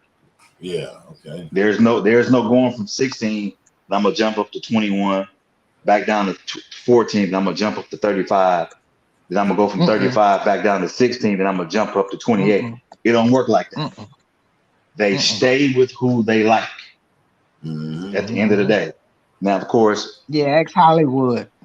yeah. So if you think about it, nobody really never knew how old Aaliyah really was because she never really said it as far as I can remember. Yeah. But just to say, oh, he married Aaliyah, this, that, and the third, which I still don't believe to this day, because at the end of the day, if somebody like underage girls, they're going to be consistent with it. They're not going to wait till they become a millionaire or somebody in the limelight and start doing that. It doesn't make sense. It don't even add up. So you can throw that narrative out there because some of us in our community don't like to do their homework or don't like to do research. They'll let the white media tell them their story and narrate them for them so they'll believe it. But for those of us that understand it, look at it from a true lens and can see through the bullshit. Oh, we're a pedophile lover. We this that. No, we're looking at it from the standpoint. Right. This is what it is. This is what they said over here, but they said something different over there. Oh, but the paperwork says something different, but they said this in court. Don't add up. It should add up across the board. So you can throw your rocks and hide your hand, but if you really don't know what's going on, my attitude is just shut up. I know that's right. I mean, because I'm gonna tell you, if some people look at this transcripts, man, you know what I'm saying, and let them get all the R. Kelly did this, R. Kelly did. You look at the transcripts and seeing, like, I mean, really, as for a whole, I know a lot of us here have actually seen, say, for instance, the transcript. What's up to the Kells supporters out here? I see y'all coming in, and we went over this transcripts, and it's just baffling to see these people. This government, you know what I'm saying, put the time and the energy and going back finding people from back in the day to try to get this guy a 1-800 number to the people out here, like, say, for instance, that don't believe it. Let's go back to a couple of weeks ago. Chicago Kim Fox dropped that charge. She dropped the charge. If this guy was so bad, why would she drop this charge? She was the first one to go on TV, and I thought that was crazy. Call 1-800 R. Kelly got hold of you. Call it. We need, that by itself is not good. This man is at the house. This man is at the house, and this lady is on TV because she don't have a damn thing on this guy. Some people like, listen what you saying. They say they don't have anything on him, but if you call, we're gonna put it together. People was so airhead they didn't even get what she did. And it's just like my damn girlfriend from 6th grade, if I pour some juice on it, she can come and say, he put it in my eye. My mama had to take me to the doctor. I'm done. And and it's I never seen no case like this in my life. Or if the guy done something, do it. Even if he did whatever they're trying to say, he done. It don't take all of this time. No, I'm gonna say my opinion. And I ain't sitting up here R. Kelly this, R. Kelly that. No, I'm looking at this, standing back, saying something ain't right, bro. I mean, because when I say fence, and I'm gonna say it, the Clarys. Now that Angelo Clary guy can get on TV all he wants. The one that made that video took it down. Cool. Your wife took your daughter to see R. Kelly and had her to lie about the age. And why didn't they put that shit on TV? Angela Clary, she up there crying with Gayle King. Look at the transcripts, people. Don't come out to Jay. Jay, I got daughters. I got this shit. I got daughters. I got moms. I got aunts. I got sisters. I got nieces. Don't say you got a daughter, damn it. I got nieces and all that. But you need to, if you got nieces and daughters, read the damn transcript. Don't tell me that you got a daughter or whatever. Who? I got one too. Nieces, aunts, and I know women. But damn it, I'm using common sense. But this is crazy, y'all. It's crazy when you look at the court transcript, because that's what we have to go by. You get it? So when I see that, and it's showing where that man, these people came to him, and then I got the pictures. Tam Savage, they went on his job. The wife standing back there with R. Kelly. He didn't go to their house. They up their way yet. But anyway, I'm a year back so we can keep it going real quick. But I got Money Man on the panel. Did you want to sum that up real quick, Miguel? Let me just say one more thing. Okay, my brother. If you go back and look at Angelo Clary's wife, and she said in one of her interviews, she's her biggest regret that she bought the ticket. But the story that they were telling America was that they didn't know where she was and they didn't know how to get in touch with her, which was a lie. Right. Number two, Tim Savage them. If your daughter's supposed to be so-called missing, but she's grown. But you're doing a press conference outside of his supposedly house. Yeah. Ain't no way I'm going to be standing there telling everybody this, that, and the third. It's going to be some furniture and some windows moving, me going through that door trying to find my daughter if she was missing at the end of the day. Right. Okay. So when you go back and look at all their Exactly. interviews, they contradict themselves every single time on different news media outlets at the end of the day. Mm-hmm. So and you yeah, man, you very a flashback when you said ain't no one in hell. My daughter in that house that I'm gonna call the news people. Oh, you brought a flashback. I would drive my car, my truck through there and run. I'm gonna be honest. R. Kelly ass slap over if R. Kelly got my daughter in with all that. Jay-Z, not only R. Kelly, Jay-Z, go down and down, Big Baby, whatever. I'm running that ass over. I'm finna get in my big truck and run over. And guess what? And I'm gonna be prepared to go to jail that day. Yeah. Plain and simple. Yeah. Ooh, okay, yeah. All right, Miguel. I'm gonna need you to hang out with us 1 second. Let's talk to our brother Money Man. Money Man in the building in the Lion Den. He gave us these jewels tonight. You know what I'm saying, y'all? Here you go. Here in person. Talk to us, Money Man. How you feel, brother? Hey, peace of love. Peace of love to everybody in the chat. Can everybody hear me? Yes, sir. Yeah. Yes, sir. I mean, where do you go with this? It's like we've been dealing with this case, I say, for like about 5 years, right? Yeah. Okay. So there's just like certain like agents that come out and are just saying like making frivolous statements basically to try to derail the court case. Because I don't really like if you look at the news and media in general, it's just set up to like deter you from the truth. You know what I'm saying? Mm-hmm. So everything they talk about on the news, the majority of it's not accurate. So if anybody would read the court case, you know, if anybody would sit there and read his court case, actually sit there and read his court case, they would literally see that he's not guilty of any of this stuff. Yeah, you know, it's crazy. Keep going this there, man. Yeah, like, and people are always saying, "Oh, he's a rapist. Oh, he did this. Oh, he did that." And I'm like defending him. I'm like, bro, like, sis, like, you can't say that until you read his case. Like, read his case. Like, have you read his case? And everybody's like, "Oh no, I read that crap." It's like, well, it's not crap if you're accusing somebody of like that type of a crime. You know what I'm saying? So I didn't believe it from the get-go. You know what I'm saying? I didn't believe nothing. The news reporter, what's that dude's name? That news reporter that keeps trying to slander him. He's been after him. Jim Derogatis? Yeah. He's been after him for 20 years. He's been harassing for 20 years. Can you imagine? Can you imagine somebody harassing you for 20 years? 20 years. 20 years. Like, no, you know what I'm saying? It's just, that's just like the part of it. But as far as this girl's story, until she shows some actual receipts, like a DNA test or something like that, in regards to that, I don't believe nothing she's saying. It's just like you basically just pretty much are just you're an agent, you're a plant. You're just trying to derail the case. You know what I'm saying? Mm-hmm. That's how I see it. And you know, the main thing about it is that he was able to get his state cases.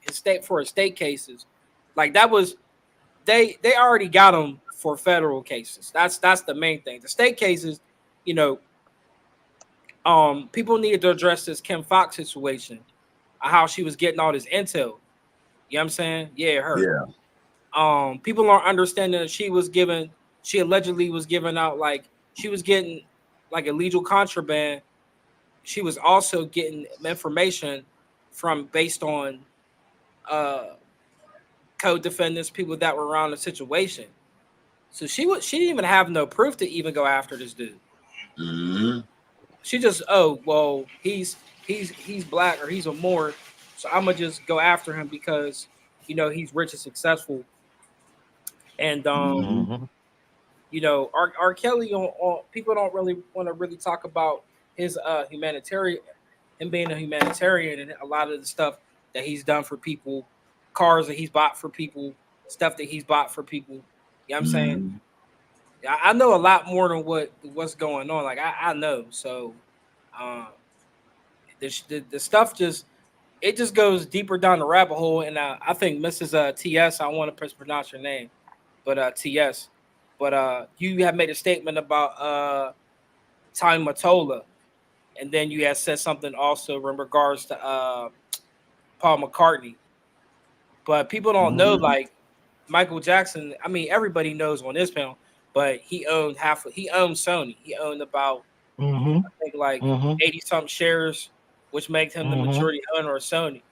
So that's the main reason why he was taken out. Is because he owns Sony. And Paul McCartney didn't want no black man owning his masters, which is where the hatred, which is where the hatred was coming from. But I think if Mike would have just kept quiet, he still would have been here today. Just kept it on the low. Like anybody, I mean, if you want to go look on public record to see who owns Sony, that's your business. You know what I'm saying? But I ain't gonna tell you. You know, I think if he would have moved like that, he would have lived a lot longer. But there was a lot of resentment and hatred towards him from controlling from doing that. And then it just look at all of our entertainers. It's like anybody that's black, it just seems like they're being targeted. You know what I'm saying? Yeah, it is. Yeah, R.Kelly's no different. R.Kelly's no different. And it's just like we can't keep allowing them, the media, to portray them, you know, in a bad light. You know, I'm just fed up with it, and I'm just, you know, I'm gonna keep I forgot before I get off of here. I just wanted to say what's up to Black CEO. I'm glad you're back in good health, brother. Yeah, appreciate it, man. Because no doubt. But you can also write letters. I forget there's his website. You can write letters to R. Kelly as far as like his case. And I forget the website, but if you go on God is Sharon's network or Sharon Woodbush's channel, you go on her channel, you can get the there's the information that's on there. I forget it. I did it like one day when I was going to work. And one day when I was coming back from school, from law school, whatever class I was in, then I was coming from there. But you can literally I forget the website. If you go on her webpage, you go on her YouTube page, God is Sharon, it'll be on there. Okay. And the templates, you don't have to do any legality. It's just all the legalized stuff is on the form. All you have to do is just print all the stuff out and just mail it to the appropriate people. That's it. Okay. Yeah, but it's on her channel. So if everybody on here, J Rock, Bridget, you Black CEO, Sir Miguel, Watt TS, and Big. I don't want to pronounce his name. I can't really read at the bottom, but that's Big Vi. That's like Big Vi. Yeah. So if everybody do that, and that's like 8. There's 8 people in here basically, and just think like if we all doing it like once a month, twice a month, sending these people letters. You know? Yeah. Okay. Well, that's a good idea. You sit tight real quick, and I think that's a good point. I'm gonna get to you, TS, after Big Vi come in here. Big Vi, welcome to the den. What's up, man? How are you looking at this right here, man? For one, I know that ain't debate.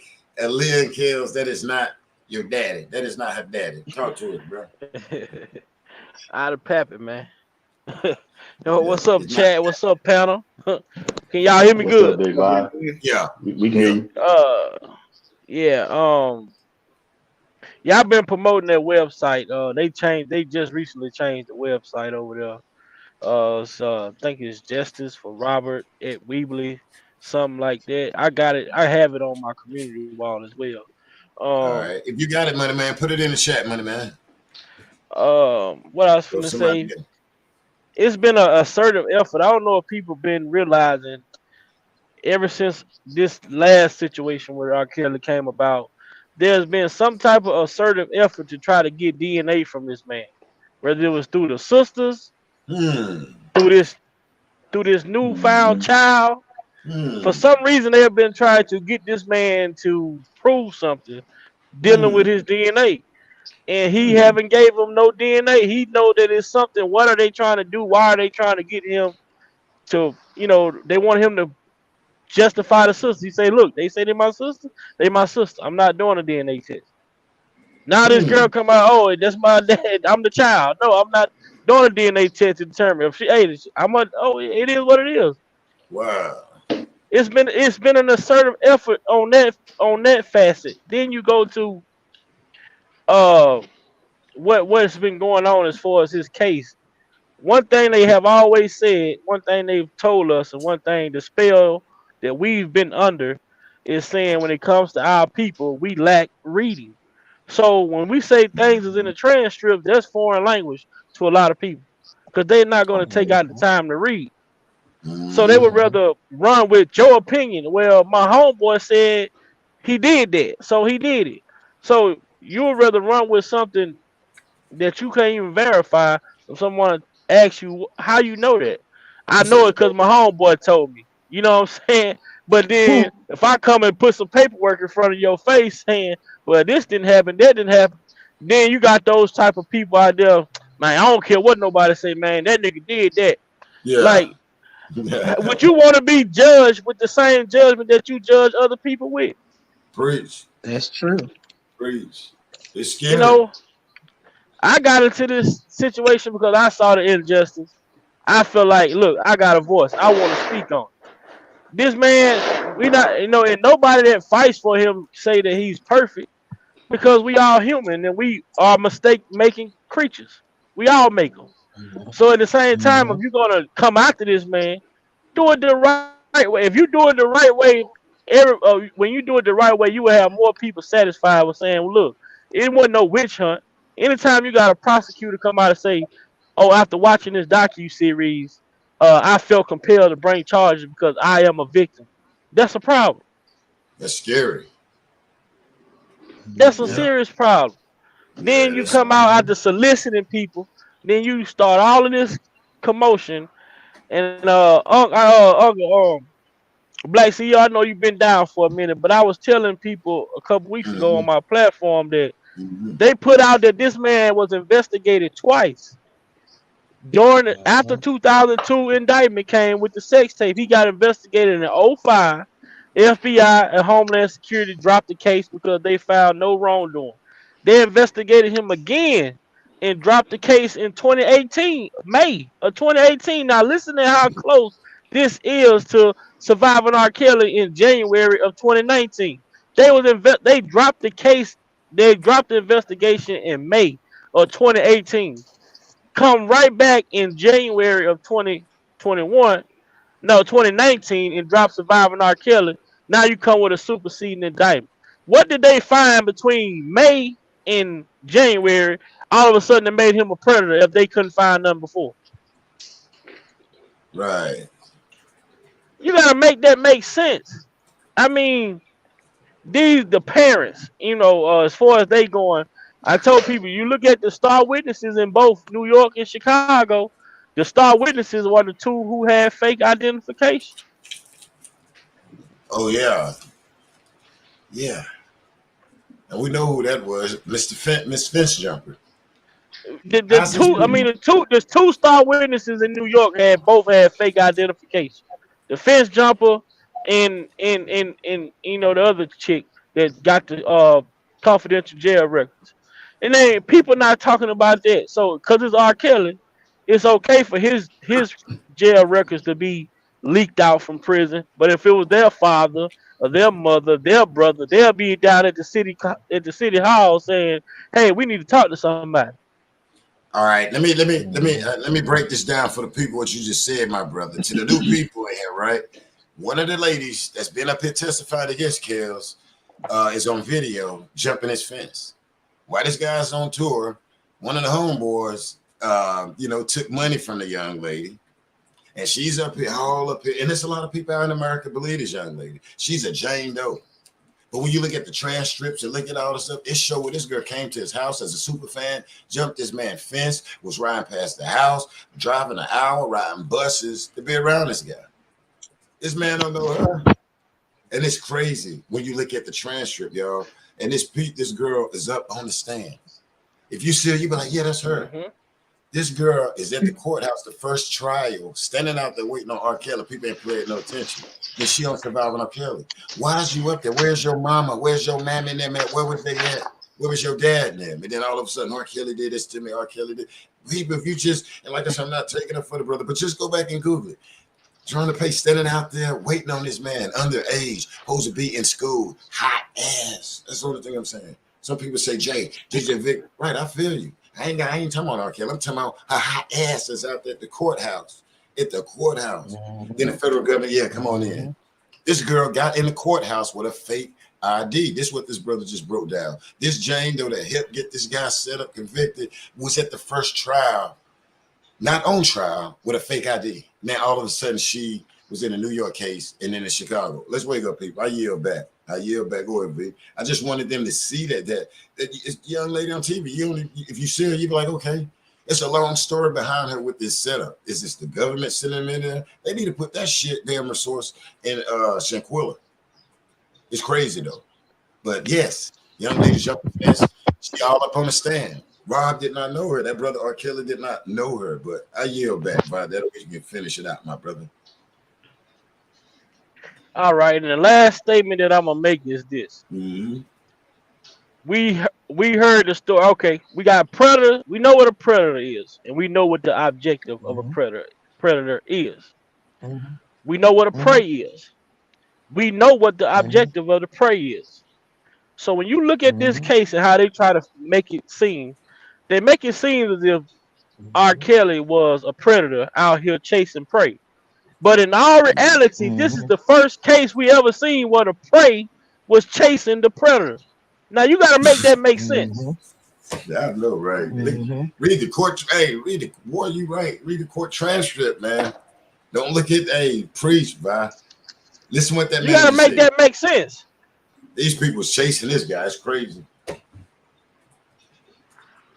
It's crazy. I yield back my time. I'll listen to another opinion. Okay, all right. I appreciate that. You go ahead, Queen. Go ahead, sister. Okay. I want to thank the Kings, man. Y'all coming through tonight. Listen, you can't make it make sense. It just means that they'll go after these brothers by any means necessary to bring them down. I'm telling you, that's what it is. That's exactly what it is. And I remember one of Dick Gregory interviews he did. And he talked about Michael Jackson and how he owned a large portion of Sony, and that by him owning that large portion of Sony, he owned the rights to most of the artists. And so, Michael Jackson and R. Kelly both maintained their own pretty much everything for a long time. Whenever they did a concert, when you go back and you look at what they were making per concert, and if you remember Michael Jackson, R. Kelly, and Prince, they were doing like 7 and 9 nights in a row in some cities. So regardless of whether they made money off of their records or not, they was making money off of their shows. Because one of them was saying that that's a large portion of their bag that they get to keep. So you took R. Kelly off the road, you put him in court, he's spending money on all these different cases and all these different attorneys. And I mean, we see this movie over and over and over again. It has to stop. I don't know what we could do at this point, but I've heard a lot of the entertainers and artists try to warn the young people about how not to get involved with these people, and they still keep doing it. But this is ridiculous to see all of our main artists basically taking off the scene on bull crap. And like the other brother said, people just going along with it don't even, because I didn't read the transcript. I'm being honest. I didn't read it. I heard about what was going on. I say, here we go again. Here we go. We got to bring him up and after they build you way up, they got to tear you all the way down, because they just will not stand to see a brother on top of his game. Because I remember I was in the football and I said, wow, we getting ready to see 2 black quarterbacks go head to head for the Super Bowl. Well, they squashed that real quick. because it's not in the history. And Dick Gregory was saying when he was talking about Michael Jackson about how to them all of this is like a game, but this is this man's life. This is this man's legacy. This is what he has built for years, his whole life.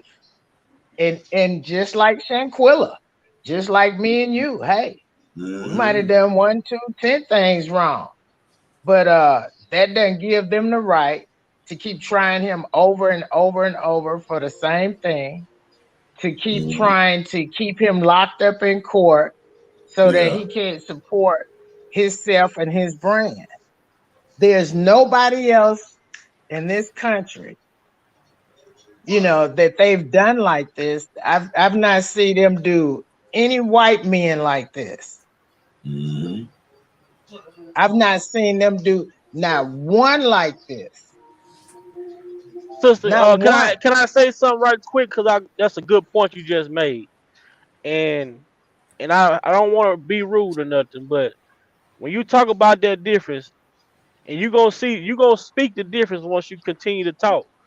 White people are not gonna turn on their own people. They're not gonna do it. When they look at us, they're not gonna agree. They're not gonna do it. They Even not if gonna they do know it. they are a mass murder, they're not gonna do it. They not gonna do it. Now you look at the history of successful black men. It was never a white man that brought them down. They probably was behind it, but they used another person that looked just like us, that we call our friend, our brother, our cousin. I trust you. Yeah. You eating at my table with my family. My kids call you Same uncle. thing happened to Michael Vick. That's what happened to Michael Vick. And this was going to be my questions to the sisters up here, to the two queens. And what I'm gonna do, TS, I'm gonna go to Bridget. I'm gonna come back to you because I want to hear you queens what you got to say on this. To the sisters, how's your daughter gonna wind up with Jay-Z? How's your daughter gonna wind up with R. Kelly? How's your daughter gonna wind up with 2 Chainz and you don't know it, and then you got to come back and raise hell later? Ladies, how's your daughter at 16 or 14-year-old gonna be at one of these concerts you not knowing? Bridget, how would you let your daughter do that, Bridget? To my sister. Oh, ain't no way in the hell. That would not happen. So I mean, because I'm trying to figure out how these got away from the parents over there. But they don't talk to their kids. They get, and then the parents is no better than the kids. They are bright-eyed and googly-eyed, and they looking at money where they can get, like Michael Jackson said in one of his music, prestige, fame, that sort of thing. Groupie, groupie. So the moms didn't want some money. They want to be stellar, get their groove back. Yeah, it's almost like pimping out their children. Oh, okay. But that's what the transcript was saying. If you ain't seen the transcript, it's almost like that. Yeah, that's exactly. And okay, now tell y'all, here's the thing, TS Queen. I'm gonna try to probably pull up the transcripts. These parents, right? That was on TV. The girl came. Wanted a deal with R. Kelly before it went bad. The wife that's sitting up there, the Clarence. The wife wanted a food truck. Am I lying, fellas?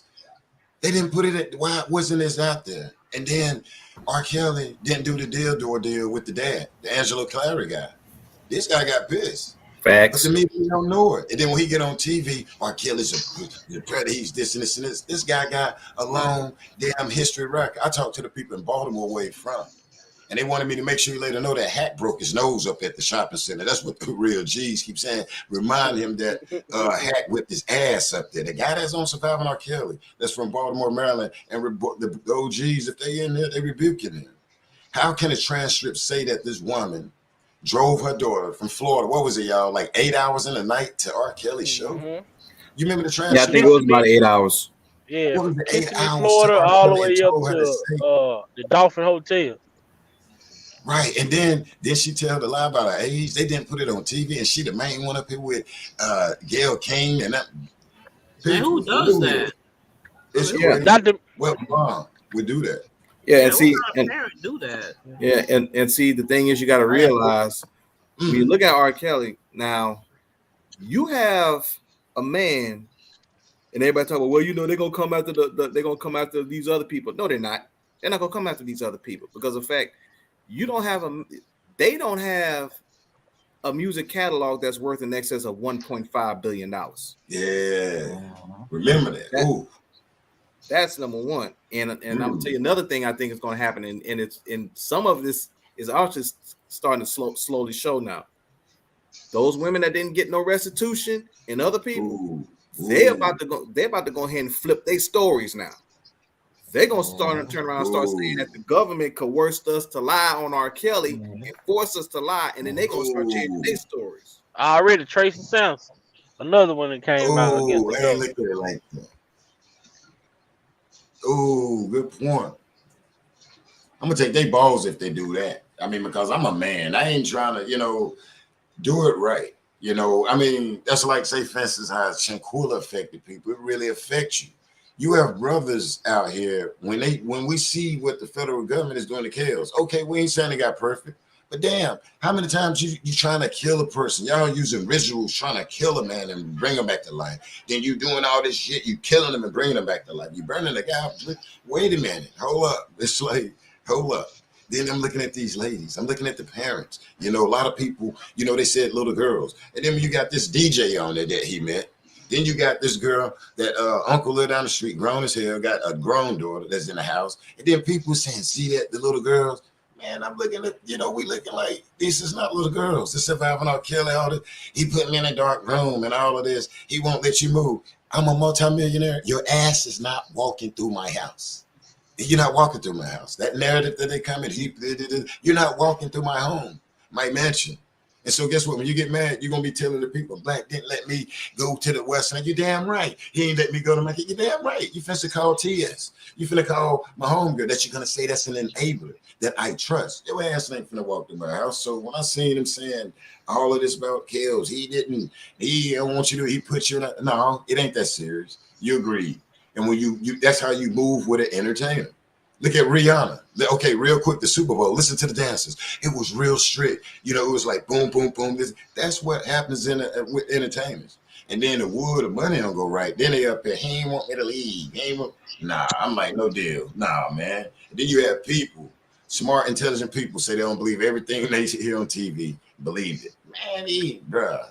I don't do Lifetime. I look at it, all that shit is acting. I done been around here, cameras. I shoot films, little mini movies and all of that. And I get that Hollywood stuff. So I don't know. I moved back, but I just think it's crazy. The parents, you ain't say nothing about it. And this man is locked up with no help. And they say it's a RICO enterprise. Where the hell is the rest of the people? I yield back. That's the only thing I'm saying. Where the hell is the rest of the people? How can you lock this man up? And you said it was an enterprise to bring in and woos underage girls. Where's the tricycles? Where's the damn baby powders? Where's some baby wipes? I'm saying, show Jay something, hell, I'm put it down to the government. Then you see all these 100 videos of him just pissing on everybody, wearing out young kids. Where's it at? It was a fucking lie. We got to call them out on something. I'm not trying to take over Kells. But damn it, I was at one point, they said 100 videos. Is he that stupid? No, as we see, he wasn't that stupid. And the parent, the Angelo guy came up and said it's a lie. And R.KELLY, I'm gonna be honest with you, you need to sue his ass if he ever make it out of there. It's just too much. And I ain't trying to take up for him, but bro, it's just too much with this guy case, man. I yield back. Let me say this, Black CEO, before I step out, man. I want to say thank you again. And thank you to the people on the panel. Oh, really? Because at the end of the day, our voices mean everything. And if we don't speak up, not only on behalf of R.KELLY or anybody else, we want to also make sure somebody speak up on our behalf if we get into a situation. And it's very important for channels like yours that continue to do the work and other people that's doing the same thing. Because our story is not going to get told the way it's supposed to be told. And I think it's very valuable that you did this, because at the end of the day, these are teachable moments. Because if you ever get a chance to go sit in the courtroom and listen to attorneys and prosecutors and the language they speak, you'll be sitting there saying to yourself, I ain't never heard that before. You know why you never heard it? Because you never actually picked up a law book. You don't have to be a lawyer to understand the law. See, when you get in that courtroom, they'll tell you straight up, ignorance of the law is no excuse. But if you ever get in a situation and you get a glimpse of what's being said or what could be said, and your attorney is speaking to you, then you have some knowledge and aware. You know what? Okay, I know what that means. I understand what that means. Don't take a rocket science to figure that out. But I'll leave you guys with this. Okay. As I always say, it's a blessing to be above ground. You made it this far. If God breathes the breath of life in you into tomorrow morning, and you're above ground, make a difference for yourself and make a difference for at least one person. With that being said, Black CEO, you are making a difference every time you come on YouTube and spread the word. Appreciate Even it, if you man. save one person or get one person's attention, you have done what God has asked you to do and put in your heart. So, brother, I thank you. TS, I thank you. J-Rock, I thank you. I can't see the other person's name down there. Okay, can somebody help me with the name? Bridget No, Bright. That's the Queen, Bridget Bright. Bridget Bright. Yeah. You're valuable as well. So keep putting in the work. Keep letting your voices be heard. And always remember, you're a winner no matter what, even on your bad days. Y'all have a blessed evening. God bless. And I'll see you on the next one. You as thanks, well. my brother. Man, take care, Black CEO, man. Thanks for leaving us with chills, my brother. Always, brother. One love. All right. Be safe, man. Sure. Y'all heard Nicole. Nicole say, please hit the like button. It's a subscription right now. And she's going to send 3 missions to your house to take your balls, okay? Because we bring the truth and not the damn juice, because the juice is a little too messy. So my queen say, hit like now. I like my balls. I want to keep mine. Yeah, so if you like your balls, you know, make sure you hit like. And so we want to do the paperwork to come out there and get them, right? And the ladies in charge of that, all right? All right, TS, where you at, Queen? I don't know if you got knocked off or ever, but let me know if I need to put the link back up there, though. Yes, man, you know, so if you're new here, yeah, I'm sitting up here. I had to tell the young lady, R.KELLY is not your daddy. Aaliyah is not your mama. I'm sorry. Now, if she do a DNA test, it's going to be in Nigeria or somewhere, from my opinion, you know, so I don't know where the hell this come from. And here's another thing. Right before I went live, when I picked up my son on the way, I picked him up. I found myself bouncing, y'all. Guess what I'm bouncing to? Back, forth and forth. I ride, check it out. Man, I had to stop. Was like, what the hell is Barry Hankerson doing? Playing with a little song a few minutes ago, around 5 o'clock. No, about 4:30. I'm in the car, I'm bouncing. I had to stop because I can't bounce to that song when her uncle is releasing that during different times, and he making sure he release songs like with R.KELLY and Aaliyah on it to make people say that, you know, I don't know, man. Whatever, it's a trip when I do hear these songs. It seems like it's when it's got trial is coming up or something, where it's just so damn obvious. I wish I was young, I didn't see it or whatever, but it's crazy, y'all. I mean, I'm out here rocking today. If I know it, I'm back. Then I had to catch myself because I can't even rock. I can't even enjoy Aaliyah's songs anymore because to me, it's a motive. You know, it's a motive, you know, to mess with people's mind, to the young people when this guy trial or something come around. It seemed like every time his trial come around, and we would go live and I'll tell y'all, like, man, the dude trial is his court date tomorrow, and they playing age ain't nothing but a number. And I'm like, what the hell is going on right here? And then it'll go away. This man do not want to play Aaliyah songs, Barry Hankins, which is her uncle. We have the control over it, only to when R.KELLY finna go to court or something. Age ain't nothing but a number. What the hell? And you sitting like, bro. And so what he did was get into the minds of the young bucks and see these young bucks think Aaliyah 14 right about now. Aaliyah old as hell, and that's not her baby. That's not her R.KELLY kid also.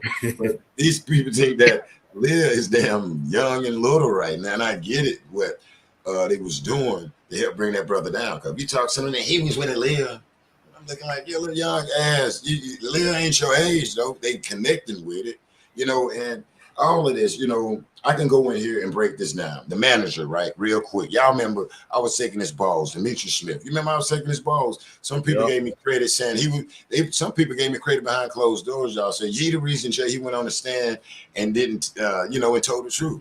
And people tell me that behind the scenes, I was like, cool, because me and that guy went rounds. You know, he came on YouTube after he took his ass on TV, and I told him that Bible gonna blow up, boy. I hope that Bible blow up thing, because how the hell you know these people down at the license place, right? He know the people at the license place. He went down there, and he know. I told this guy, now get an attorney, whatever. But he the one went down there and set up that fake ass ID stuff or whatever if something went down. R. Kelly didn't know nothing about that. I debunked that on his ass. He came out, hit dog, hollow, whatever. If he in the chat, yes. And my uncle still hit harder than you, Demetrius Smith. And I mean it. When you took your ass on Surviving R. Kelly with them lies, he took his ass on Surviving R. This ain't got nothing to do with R. Kelly. He went out there, riding R. Kelly around through Chicago, wanting to be a manager around them little girls, some young girls. And guess what he did in front of R. Kelly? He had sex with them girls and got one of them pregnant, though. But the government ain't going to tell you that. That bastard ass manager then came out in the leads or whatever that on the Reels TV, and then he went against R. Kelly after he got off out of New York. After he went up there and said R. Kelly ain't had nothing to do with this. He had the attitude. Read the transcripts, y'all. This guy is evil and wicked. This guy wanted money out with a book, and God destroyed it. And he had the nerve to try to pick up a Bible. I hope that Bible blow up in his damn face.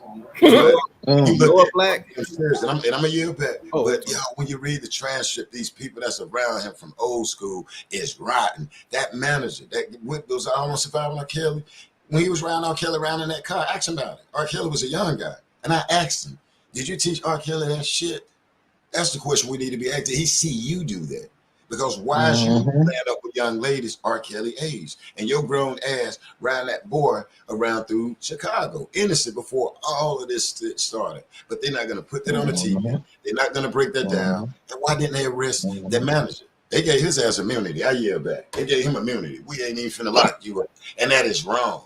It's wrong for the federal government, and it's wrong for him to be a mentor or whatever he was. And see, people need to know the real story. That guy was out there helping doing that bullshit, riding around with R. Kelly. And guess what, Demetrius Smith? My uncle, your age, still hit harder than your punk ass. All right, I hear that. My uncle still hit harder, and it's just sad. And then the people say, Jay, well, man, you read the transcripts. Read the transcripts. That way you know. I mean, because, bruh, how they just saying R. Kelly did this. We ain't saying he perfect. And all that shit you saying, that guy didn't do it. Y'all just messing up his image. All that, I'm done. All that, no, man, and it's crazy.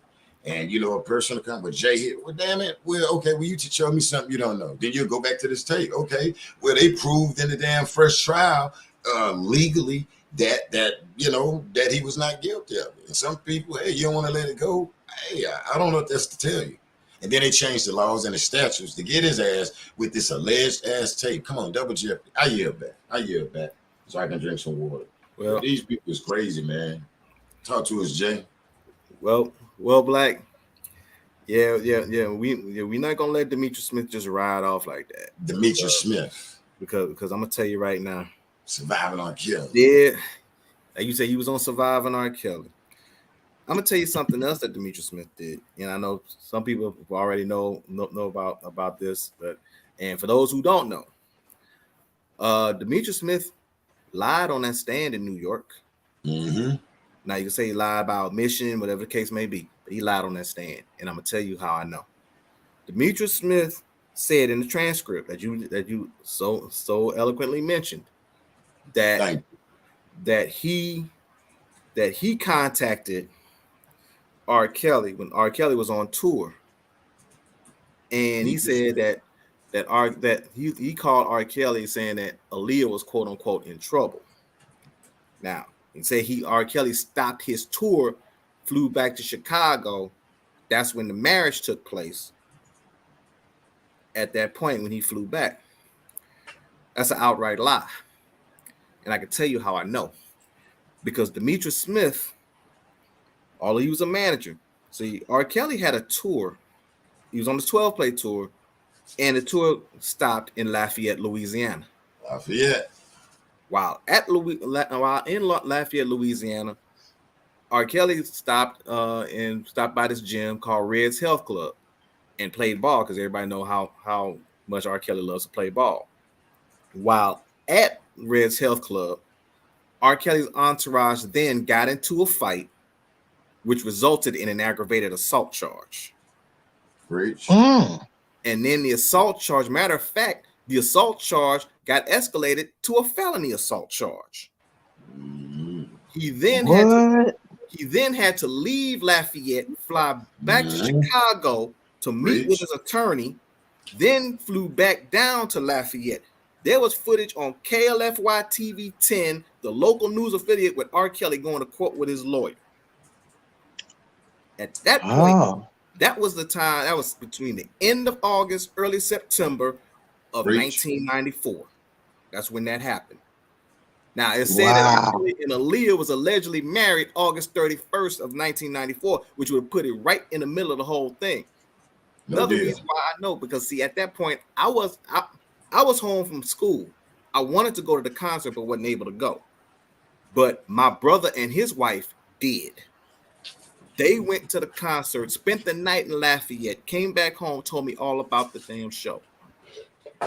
Because R. Kelly had to fly back into Chicago, into Lafayette. I believe it was on a Thursday. It was either Wednesday or Thursday. I think it was Thursday, because he was back in Lafayette because the concert was on Labor Day weekend. I believe I think it was on a Saturday. I don't know if it was on a Saturday night or a Sunday night, but it was on Labor Day weekend in '94.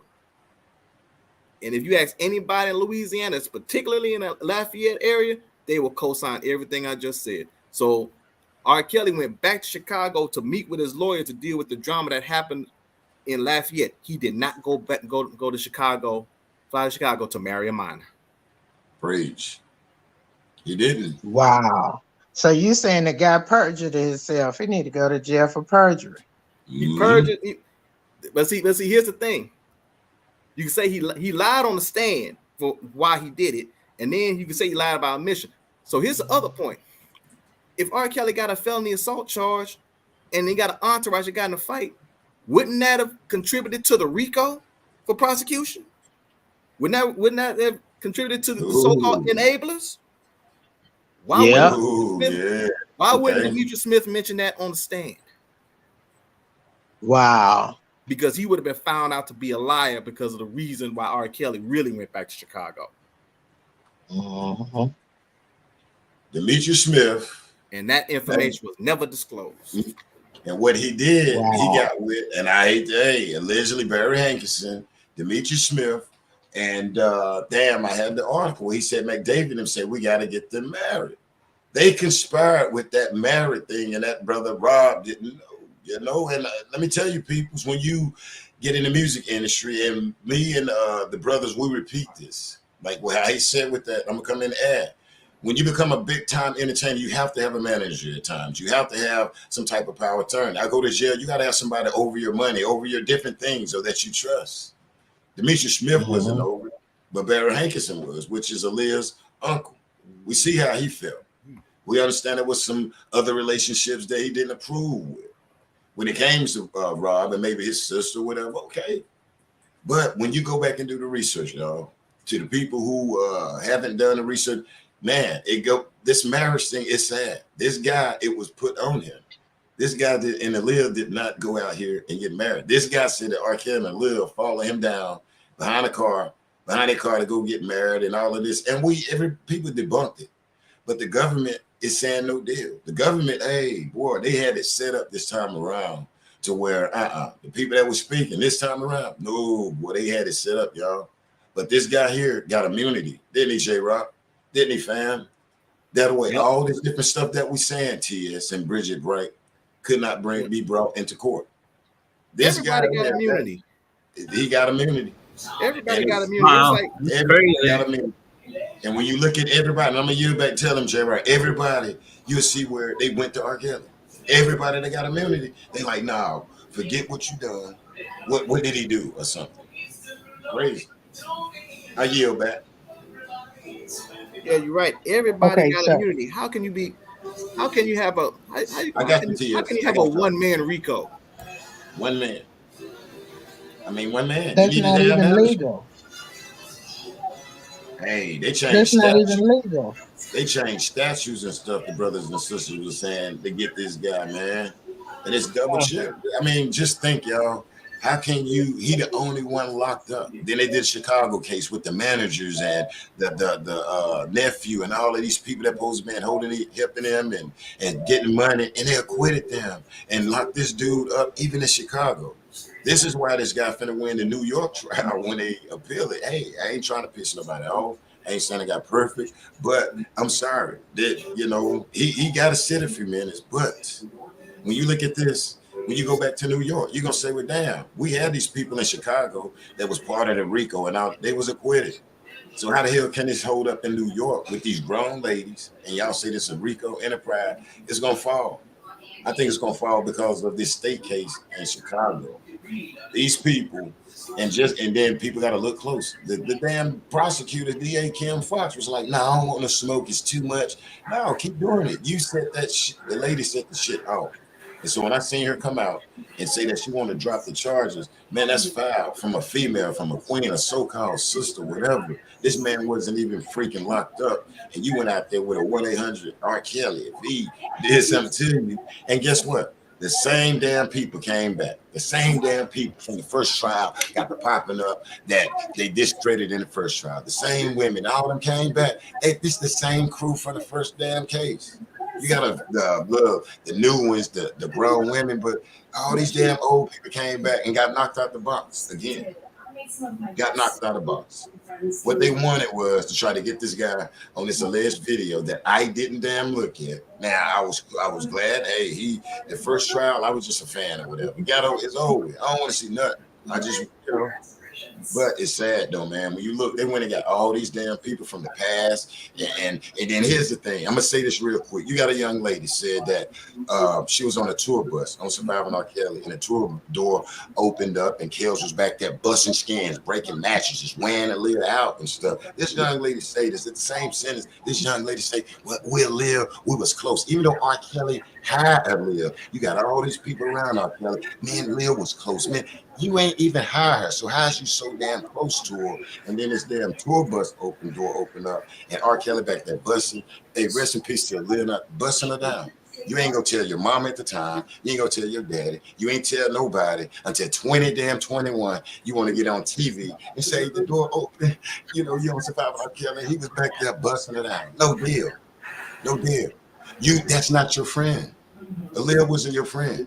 Y'all was so close, and then all of a sudden, you need to call us. You ain't know what R.Kelly and Lil was allegedly in his room until the door opened up on this multi-million-dollar damn bus where this door just gonna pop over on Surviving R.Kelly. I don't believe that. And then you wait all these damn years, y'all, to come back and say the door open and this and this and that. You ain't tell her mama, you ain't tell her uncle, you ain't tell no damn. Nah, man, look at this stuff. What it is when you see Surviving R.Kelly, it's not right. This young lady said the tour bus door opened up and R.Kelly was back there busting Aaliyah down. But grown man style. I mean, that just, excuse me. And then you ain't even tell the police, nobody, the tour directors, nobody until Surviving R.Kelly people come. That's why I said, nah, no deal. And these people, we are victims. Well, shit, you let her be a victim for years because you ain't gonna tell it. And if I'm her daddy, I'll be ready to knock your damn head off or something, man. You ain't telling me that. Don't let my kids suffer under nothing like that. And then just look at that Surviving R.Kelly stuff. When these people talk, oh, he hit me and spit in my face. Like, really, man? Really? R.Kelly supposed to have 100 damn kids around here if he was that sexual. Man, that dude supposed to have a billion kids around his mouth. He's supposed to have R.Kelly's around here, and not the one over here with Jagger. Right? R.Kelly's not that. He up there with Nick Cannon, ain't he? He won't be up there with Nick Cannon. Man, right now, R.Kelly supposed to have some sharing around here. This dude only got 3 by one woman, one lady, and she should have protected him. And at the same time, Andrew Kelly should have protected that brother R.Kelly. Because ain't nowhere in hell all this going on in it. Come on, man. This dude, man, please. Right. You know what, Black? I'm glad you brought up that point about Javante. I'm glad you brought up that point about Javante Cunningham's story. Mm-hmm. So I got a question for Javante Cunningham. She said that she saw R. Kelly and Aaliyah having sex on a tour bus. Yeah, okay, talk to me. Here's my question. What tour were you on? Cause we got the dates now. Because according to the information I dug up, the only tour that R. Kelly had prior to his 12-play tour was when he was on the tour with Gerald Levert on the Private Line tour, which would have been around the spring of '92.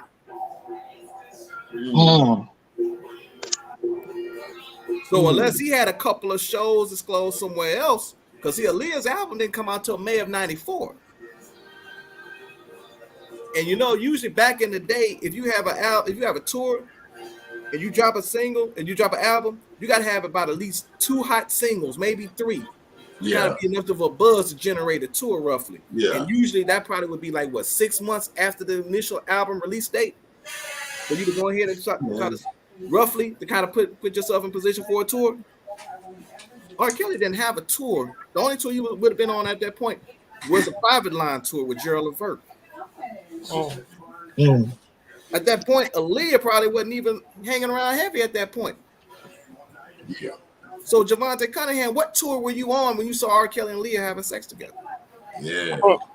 And waited 50 years to say something. I'd be mad as hell. You see my daughter get dumped like that by R. Kelly, door opening up, and then you wait till you get up here. No, man.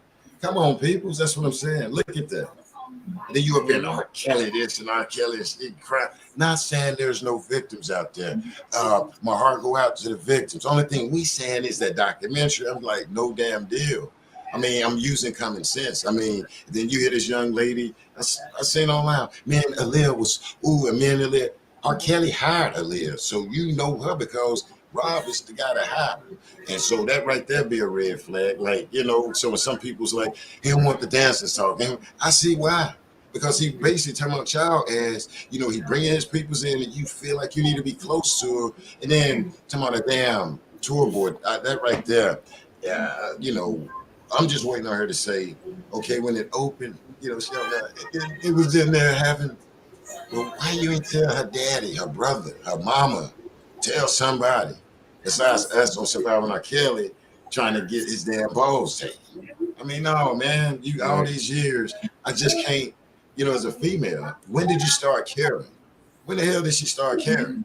I don't know. Let's take it to that manager. When did you get saved? Because you was out there busting skins with R. Kelly on the passenger side, bro. He then had a nerve to be riding around here with a damn Bible in his hand. Put the Bible down, boy.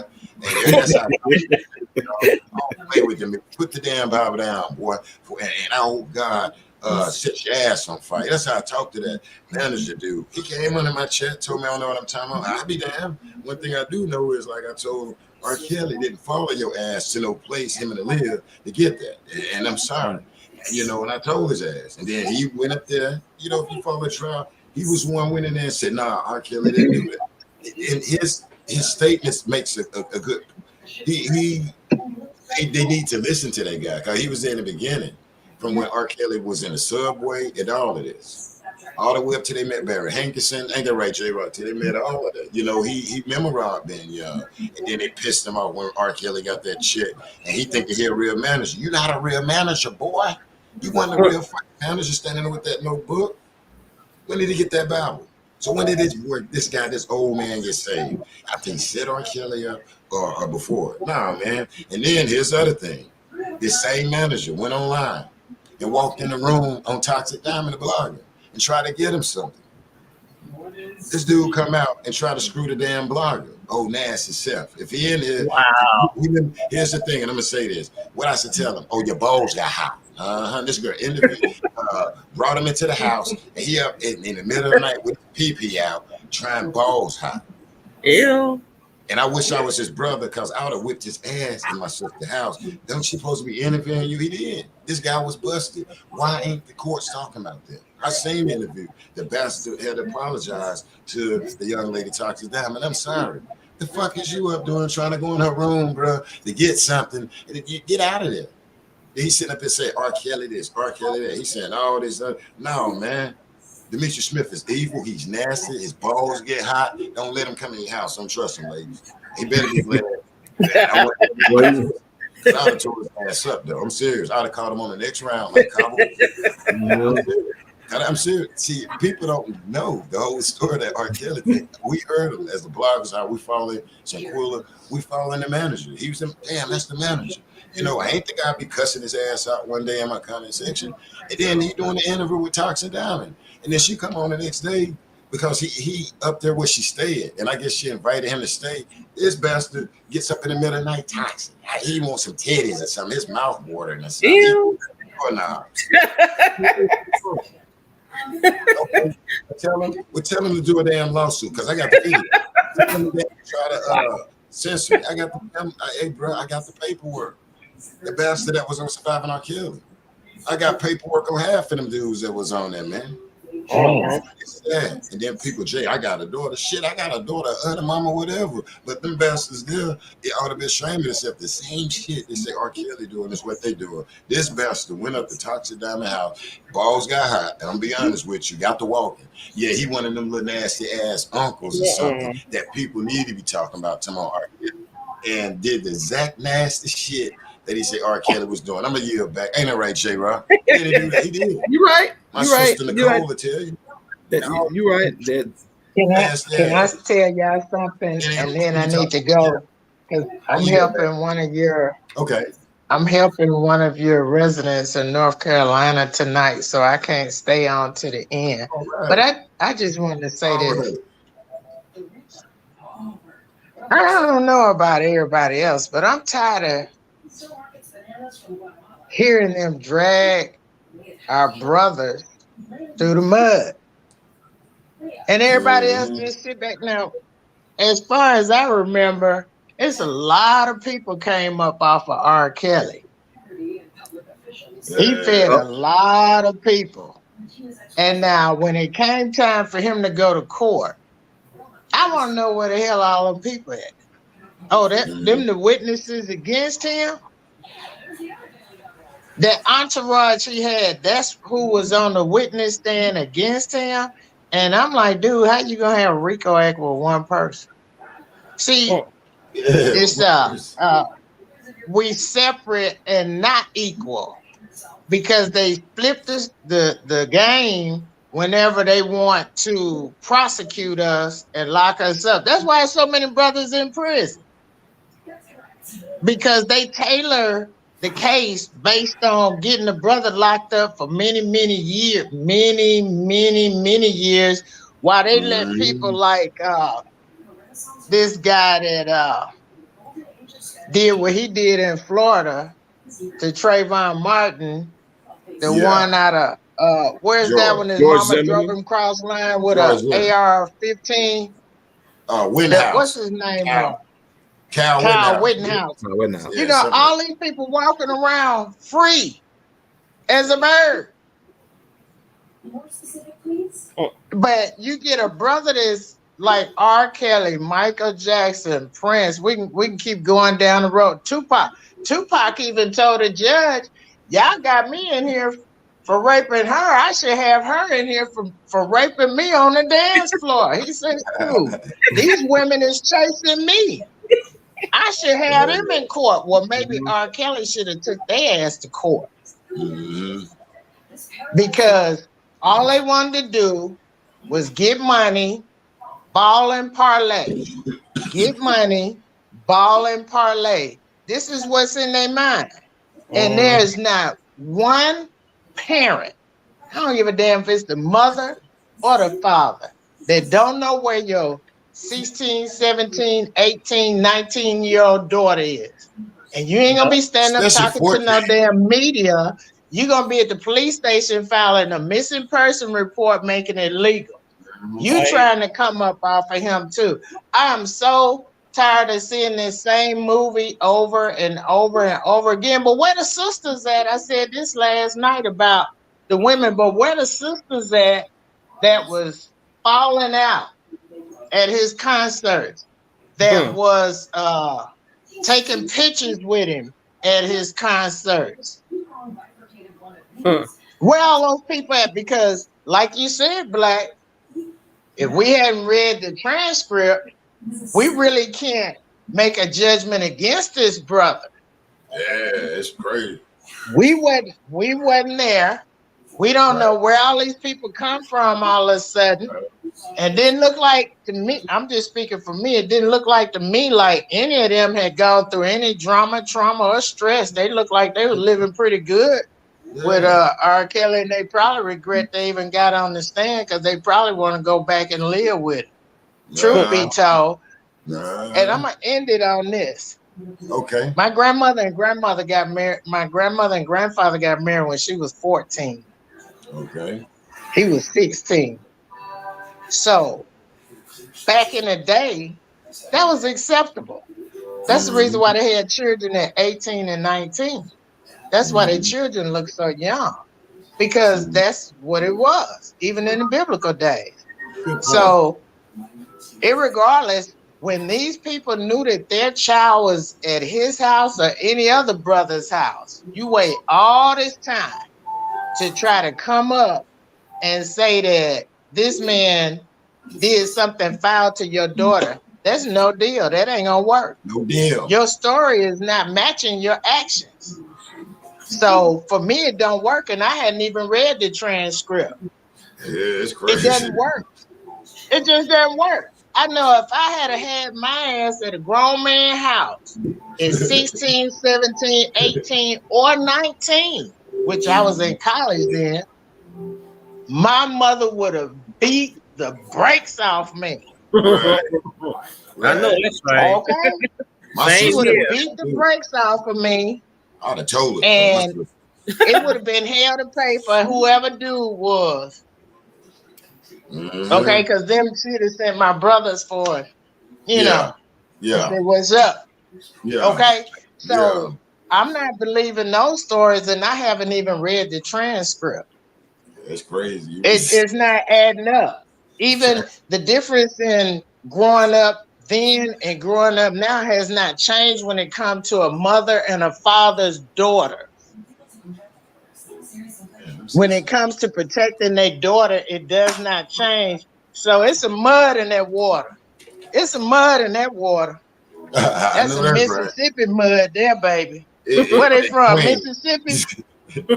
And the little girl little girl say that's her mom and daddy. Come on now, I gotta go. Nah, that's not your dad. That's not your dad. I gotta help this brother from. Yeah, I gotta help this brother from North Carolina, but that is not Aaliyah's daughter, and that is not R. Kelly's daughter. That ain't the mom and daddy of this child. I don't know who is, but that ain't it. Her daddy played. And I want her daddy in Nigeria somewhere. I think her daddy gonna come back here in Africa. I don't know where they got her from, where they sent her from, how many Walmart gift cards they gave her, but this ain't the lick for her. She gonna have to go try to hit another lick. This ain't it. Hey, they got me taking her for that's R. Kelly baby right there. No, it ain't. No, it ain't. We don't know who her mom and daddy is, but it ain't Aaliyah and R. Kelly. This made me lose some subscribers tomorrow. But baby, I gotta go, Black. I gotta help the brother in North Carolina. I'll talk to y'all later. All right, I love y'all. Have a good night. Have a good night. You too. Oh, and thanks for the information. I wrote down the notes for the people to write. So I'll see you all later. Ciao. All right, you get safe, baby. Okay, ciao. Okay, because this is not R. Kelly Aaliyah's child. Man. She had that beautiful gold. Somebody promised her something. And then it looked like she got hips, though. You know, when I seen in that little video, she got a little hair up done. I'm like, what the hell? And I'm like, the brother Sir Miguel, I didn't even click on the video because I'm like, Lord, it's like she got thighs, like she all thick, like Aaliyah ain't thick, like, you don't look like Miss Joanne. That don't look like Miss Kelly, Mama Kelly. I don't know what the hell going on, bro. Man. Black CEO, you need to go ahead and put a picture of Maury up there holding them results up. Because, I ain't never seen no, how they say, we call it a shit show or a circus out here in America, bro. And, my thing, people need to turn their balls in. We just do any damn thing, man. Like what the hell? Like, what the hell, bro? I'm gonna say one thing, and then I'm gonna say one more thing, and then I'm gonna bounce on out. But in regards to Aaliyah again, I got a homework assignment for some people out there in case you don't already know. If y'all If y'all don't remember I'm sure everybody remember the movie Romeo Must Die. Yeah. So next time y'all watch the movie Romeo Must Die, go to the 24-minute mark of that movie. Play 30 seconds from there, and what you're going to see is a big poster of R. Kelly's fourth album dead in the background. Dust yourself off and try again. So I heard they were still communicating, bro. You know, I wouldn't doubt it, but my question is, if R. Kelly has done anything inappropriate to Aaliyah whatsoever, why would that man's fourth album poster be in the background of a movie that she was already featured in? Right. And you know, movies go through several editing processes before they even hit the theaters anyway. Plus, her family was already with her. So if her family was on set, they wouldn't have saw that poster. She wouldn't have wanted the poster removed. That means that the producers, directors, editors, writers, all of them saw it. They didn't do anything, take any action whatsoever. Yeah, because she basically saying she probably would have displayed some type of anger or hurt, like take that down. Right. And that's a good point, because this was after all this allegedly abuse to her from R. Kelly. They splitting her up. So that's a great point right there, brother. Where now what you say that was the movie Romeo Must Die? Romeo Must Die. The reason why I brought that point up was because Tarana Burke was on somebody's internet show. She jumped up there and saw that interview when R. Kelly and Aaliyah was together on Video Soul back in '94. She jumped up on that show, said Aaliyah was terrified, scared, this, that, and the third. My question is this: if that was the case, why would that man's poster be in the background of a movie that she was in, and it was 6 years after the fact when that interview was done? Wow, 6 years after the fact. Damn, that's a good point right there. And you know, because usually victims do not want to see, you know, they're abusing. No, that's a good point. No, they don't want to have nothing to remind them of that event. That's a good point. Okay, thanks, Bridget. It's sad with that brother there, man. You know what, I do look at it, and hopefully the sister in here. I had one sister to come today was like, Jay, you know, God.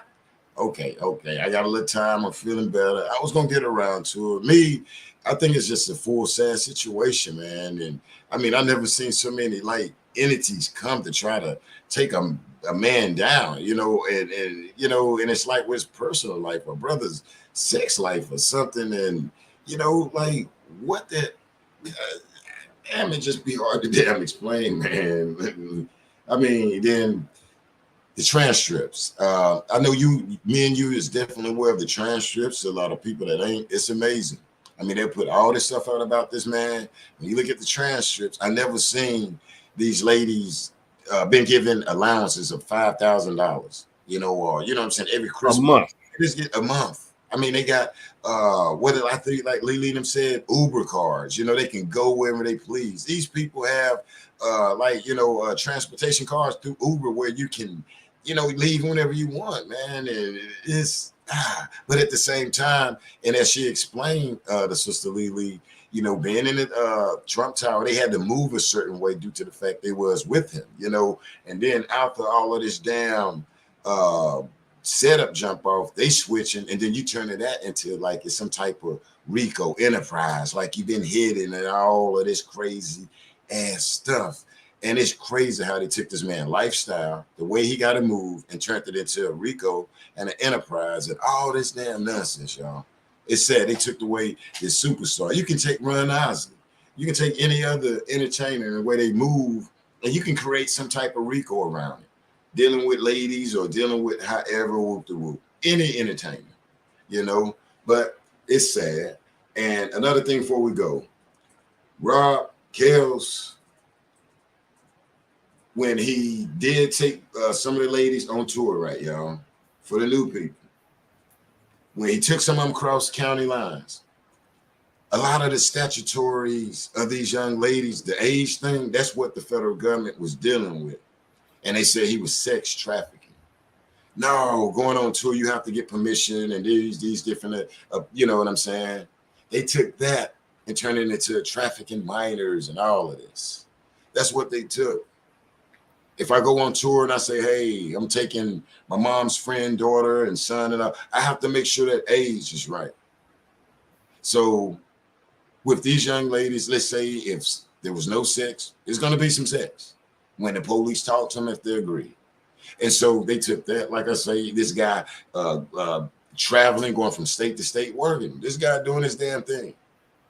And you get what I'm saying, Jay? And they put that on there. Oh, he exploiting and traveling around with him. No, that could have been a glitch. And that right there could have been beat. But the federal government, from what we've seen, now they wanted that brother R. Kelly. He could have sorted that out. But what they put in place, nah. What they put in place, no. They could have sorted that out. Okay. His managers didn't pay attention to this young lady's what's that, 16 or whatever, and it's actually business. So they jammed the guy up with that. And then when you got all these damn other people that's older, that's hurt, like the judge said, you know what I put up there, what the judge said. Let me read it. I don't know if I can put it up there. I'm gonna read this where you go. Lou Winberger said at the outset of the hearing that he did not accept the government's contention that Kelly used fear to woo underage girls for sex. This is what the judge said. He said that on the outset of the hearing, he did not accept the government's contention. The government contention was saying R. Kelly used fear to woo underage girls. And my thing is, where's their daddy at? Because I would have told his ass out the frame. I would have whooped somebody's ass trying to do that to my daughter. You don't see no daddies coming out talking about whipping them and all of that. You get it? So no deal. But the judge said the other week, for itself, read it, y'all. Damn, I got it right. The government shot down the government's whole theory of grooming, saying it was the opposite of fear of bodily harm. It was the fear of lost love, lost affection from R. Kelly. The judge said, just don't seem to me that it rises to the fear of bodily harm. Now, you mean to tell me, but you still going to convict him, and you say this right there, that you don't feel that it raised to the fear of bodily harm and that these girls fear the loss of love. Hey, that guy need to be released, man. And I'm going to say that and yield back before you go. That guy needs to be released. Go back and look at it, y'all. I put it up here, but I take it down and put that other article up. This judge clearly said it was the fear of lost affection and love from R. Kelly. This from in Chicago. And what that judge said at that point, that's exactly why that there was no restitution awarded to any of those alleged accusers. And according to what I was told, because I think shout out to Niecy Mo, because I think Niecy Mo said she was in the court. She was at the court, and she said that those women were hot. They were mad. They were upset that they weren't awarded. One person was awarded a restitution. I think it was like what around the neighborhood, maybe but $42,000, I believe it was. And the only reason why that was restitution was awarded was because I think it said that she had receipts of her getting some type of seeing a therapist at that point. Now I don't know if she really went to see a therapist or not. I don't know, but that's from what I understand. That's how that part of it went down. But I get what you're saying. And one other thing also, these so-called women's groups, these Me Too groups, all these other groups, the fact of the matter is they're using Aaliyah to be a martyr for a cause that she never signed up for in the first place. Because every interview, every video you seen Aaliyah in regards to R. Kelly, she always said that she and R. Kelly were never married. Facts. So they say, but the funny part is, you say believe all women, but this woman said she was never married. Even since she's passed, you still don't want to believe her. Crazy. It's crazy. Why won't they believe Aaliyah? Aaliyah said it. Yeah, multiple times. I mean, she said it. No, we're not married. I know that. No, we're not married. Yeah, we played it here that one time. We're not married. Why is people calling her a liar, but not calling their parents a liar, saying Santa Claus real? Come on, man. You gotta believe the young lady, man. Yeah. And and like I say, hey, they re-put that to these young bucks, and these young bucks think Aaliyah is like 16 to this day, so that could be the reason, man. Maybe, but we are, but see, The reason why they don't want to believe and they don't want to keep bringing that part up is because it goes against the narrative. It goes against the agenda that they're trying to push. Mm-hmm. Because I go back to the point, shout out to Mr. Moneyman because he brought up Jim Derogatis. I asked a question in regards to Jim Derogatis. Why was that sex tape released 6 months after Aaliyah died? Because she died August 2001. That tape came out February 2002. So wouldn't it make more sense for that tape for that tape to come out while Aaliyah was alive and Aaliyah tells her story at the same time while she's still living? Mm-hmm. Because the government themselves said, well, the tapes were made between 1998 and 2000. Newsflash, Aaliyah was still alive. Uh-oh. So why wouldn't Aaliyah come forward? And then you bring the so-called person that was on that tape against R. Kelly. I think I got a theory behind that, though. My theory behind that is this. I believe that Aaliyah was approached to speak against R. Kelly, and Aaliyah refused. Hey, I think I believe you. I think she was like the first one. Aaliyah said, nah, man. And since she refused, down goes the plane. Now, I'm not saying that might have been the reason why she died, but I am saying that I think she was approached and she refused. I don't know, Uncle Barry. I don't know, Uncle Barry. That plane, yeah, man, you ain't supposed to get on that plane. Insurance policies, I say that this is deep. I mean, because I even looked at it like that. I was like, you know what? When I did my research, hell, man, hey, it's public records.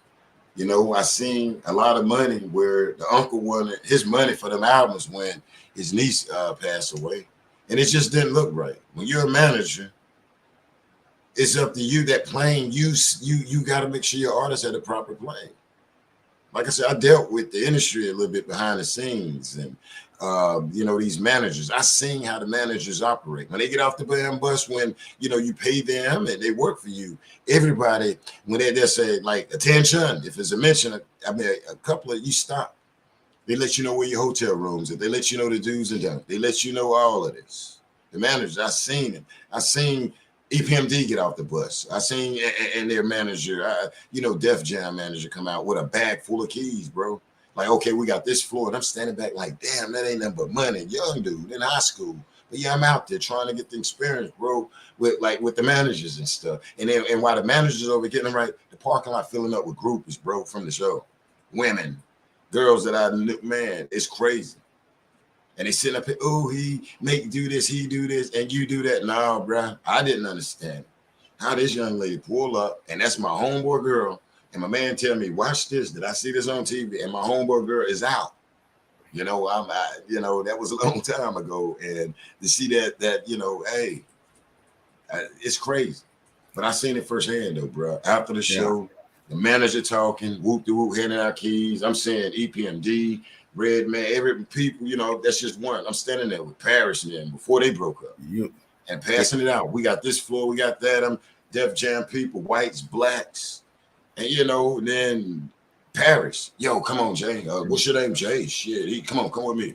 And I'm looking, bro, it's real. Oh man, you was in the middle of the middle of the golden era of hip hop at that point. Young as hell, man. And I'm sitting there following the tour bus, because I got my tape. Me and the homie, we are. And see the thing, how we learned, we was trying to actually get a deal. We was young and green.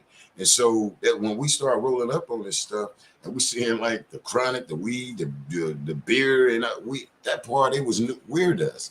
And we used to hear, I heard EPMD before I met him say, I ain't trying to be a role model. And when I looked at the bus, I seen the biggest cooler longer than a fucking ironing board coming out with number 40 ounces in it.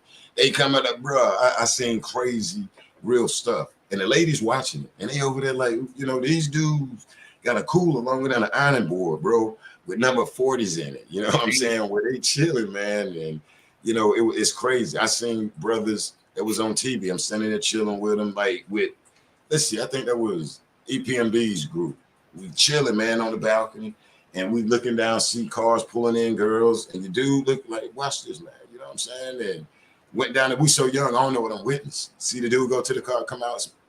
It's crazy, man. So when I looked at this with this kill stuff, man, to see some of these ladies, well, I didn't know this. I didn't. No, man. People be with it. People be with it. I ain't finna say they with these ladies, but my experience, no, they with it. The men and all, bro, they with it. And I'm just young trying to get a damn record deal. I got chose by Trackmasters. You know, the song that Kells got, Do You Ever Think That You Can Be This Rich, with Red Hot Love Tone? Trackmasters. You know, you know, for Kells, Red Hot Love Tone. I was with them, so I got access to a lot of stuff in Greensboro, North Carolina back in the day, walking in with him, Chubb, Rock, Brand Nubians, and all of that. And, you know, seeing women flock to them. So I seen it, man. So to see these young ladies, I ain't know I had a titty touch it. I ain't know I had a butt and titties. Nah, bruh. I mean, I've been around a lot of guys. Onyx, you know, the rap group Onyx, man. You named Grand Poobah back then. So when I see that was this right here, that was back around that 92, 93 era, around that point. Yeah. So it's scary, man, when I look at it and hear these people say that. No, man, these people come out, and then to see these young ladies that's allegedly under 8, nah, man. So I don't know. I'm gonna yield back, and I ain't gonna hold you up, but bruh, I seen a lot of that. So that's how I be knowing how to word what I'm saying, man. And ain't the fact I'm taking up for the brother. No, man. You know, then see these dads come on here. Well, nah, you wasn't that smart, homie. When the hell did you start caring about your daughter or whoever, whatever it is? Because that's that industry there, bro. Once you get in there, the young things, you know what it is. No female is not gonna walk up on these rappers or these entertainers and not know what it is. You're gonna know the mood. You're gonna know if it's time to dance, and you gonna know how to leave. Ain't that right, Nicole? You're gonna know if you want to go in there and lay up or not. We'll know the mood, man. So ain't no excuse for it. Oh, I didn't think he. No, ain't nobody finna just be your damn friend like that. We gonna know the mood. You know what I'm saying? So. You know, I say no deal, man. But I'm gonna yield back and let you, do your thing, man. In case you got to get out. Yeah. And also too, shout out to Tracy Cook in the chat. She said, didn't Uncle Barry get 90 million? Yes, man. And see that right there exposes a lot right there, because I heard about that, and they say that policy was like about a few days before Aaliyah died. This wasn't like while her career was early starting. This was a few days before. Now public records. That timing of that is just sound real suspect to me. But but I'm gonna go ahead and bounce on out, man. Black CEO, I appreciate you, man. Already. I'm glad you're healthy. I'm glad things are together for you. How's the grandbaby? I know the grandbaby still enjoy your life and all that good stuff, man. But shout out to everybody in the chat. Much love to every last one of y'all, man. I'm looking forward to rolling it back up on you. Oh, and also I want to say this before I leave too. To the family of Shanquilla Robinson, my prayers and condolences are with y'all. Man, justice for that young lady. She did not deserve to have what happened to her happen. Mexico need to come off that BS. Y'all need to go ahead and do what y'all need to do to get justice for that woman, because she needs to have that justice, and her family needs to be able to finally be able to put this whole thing to rest and be able to finally to attempt to move on with their life. I'm not saying they can't move on, because you lose a loved one, it's already bad enough, but at least to be at peace, if nothing else. Yeah. Well, man, and I appreciate you sending it out to that queen, that sister right there. We send mad love out to our sister, Shanquilla, and I appreciate that right there, my brother. You know what I'm saying? Because we got to try to shine light on a lot of things, especially when it comes to these sisters right here, man, that's doing right in line with the universe like that. So, yeah, I appreciate you saluting our sister out here at Black Seal Media, though, man. Hey, but hopefully I can get back through, man, and we can analyze again. You know, let's just go, man, and because I've been missing it, and a lot of my time had been kind of cut off the other week because of my granddaughter too, man. Spending a little time with her. For sure, man. I'm making it. I got to get back on, though. You with Big Vibe, man. Big Vibe been trying to get you on this platform for a minute, man. You been trying to. Yeah, I got to get the notifications on there, but a lot of times, man, I be busy. I be rolling, and it ain't the fact I ain't trying to shun nobody, man. When I'm on YouTube, I'm kind of on there. When I'm off, I'm really off, man. And if I did, it'd probably be like a quick second if I didn't come through. But I want to give it my all. But I'm trying to move time. I'm trying to get it right. And that way, you know what I'm saying, I have a little bit more time. It's and, all good, man. Do what you got to do. We appreciate everything you've been doing, man. Continue to hold it down, man. And I'm definitely going to holler at you on the next one. All right, already. And you be safe, man. And thanks for coming through, dropping those jewels. Oh, yeah, not a problem. You too, man. All right. Well, hey, Nicole. I miss you, Nicole. Nicole is in the building. What's up? What's up, K baby? Hey, thank you for hanging out with us, K baby. You know what I'm saying? We out here telling these people, look, they need to turn their balls in. We ain't never seen nothing like this in our damn life. How long we been following this? Going on with like 5 years? How long we been rolling, y'all? Like 5 years? You look at all this different stuff just changing, dynamics just changing, and it don't make no sense though. But you know, one thing I can say, God is real, and we, you know, like I say, God may be inching, he may not be on timing where we want it, but I'm gonna tell you, you know, I'm seeing God use a chisel and kind of cracking stuff out here, you know, and I would love to be able to tell him hurry up, but I'm not as bad as I want to, but we got to let him do his thing though. But yes, with the R. Kelly case, I do disagree with the government on a lot of different levels. It's been a man, you know, and looking at our entertainers, I do disagree. You know, it's sad. I don't know what they really want from the guy. It's like many things, his masters, his life, or don't want this guy to date or whatever because he can damn to get almost any woman he want. I don't know, but to see the evil stuff that's around this guy also, y'all, it's just a lot of evil and negativity stuff. Let me put the picture up there. Some people may shit, you may unsubscribe or whatever. That's cool with me, but I'm gonna bring the truth and not the juice. This guy, you can say whatever he wants. This guy has all types of negative and evil energies around him at the same time. I mean, like, damn, man, we can't call the pot or the kill or whatever you call it and shit. I don't know. But one thing I can say, though, while people not paying no attention, Jennifer Bunjean, the attorney that looked out for Bill Cosby, is doing a thing. When I look in this lady's eyes, you know, like she said the other day, she's not giving up. And some people heads is going to roll, I think, when this lady finished. I seen a gentleman the other day say, lock R. Kelly up for 1,000 more years, and they need to throw Cosby in there because of a glitch. No, it wasn't a glitch. You know, whoever that brother was, it was on another media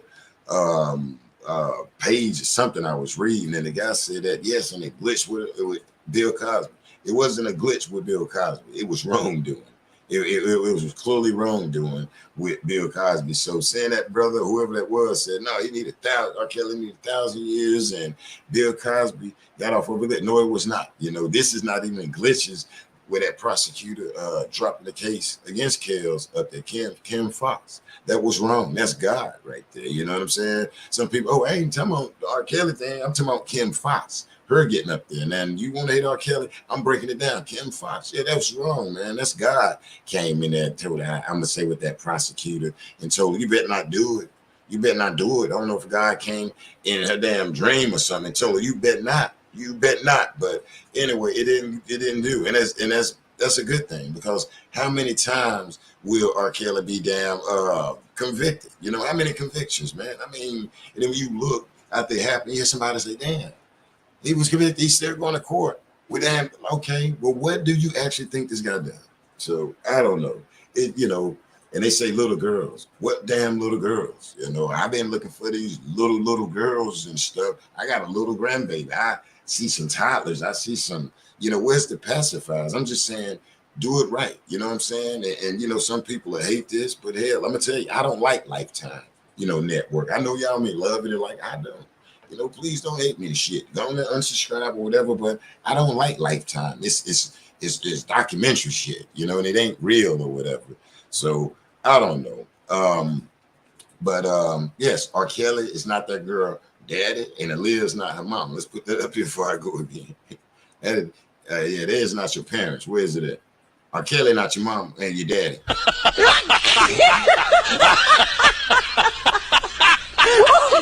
Yeah, R. Kelly is not your dad. Ain't that right, little homies?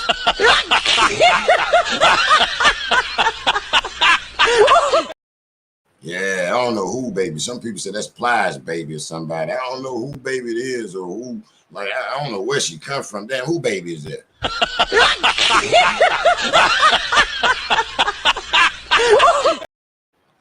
Lord have mercy. So I'm gonna get ready to get up out of here. I just, it's just too much going on in America. And if Kabul 6 out there, to the ones that did what they did to Shanquilla, turn your balls in. You know what I'm saying? We don't want y'all in America. Kabul 6, all this damn mess that's going on, man. All this damn mess that's going on. Let's just keep going. When is it gonna stop?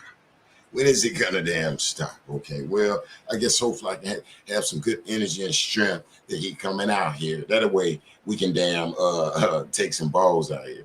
That's right, Nicole. Okay, where's the little damn girls at? Where's the 100 devices that old lying ass dad Angelo Clatter was saying? His old lying ass. He ain't nothing but old damn liar.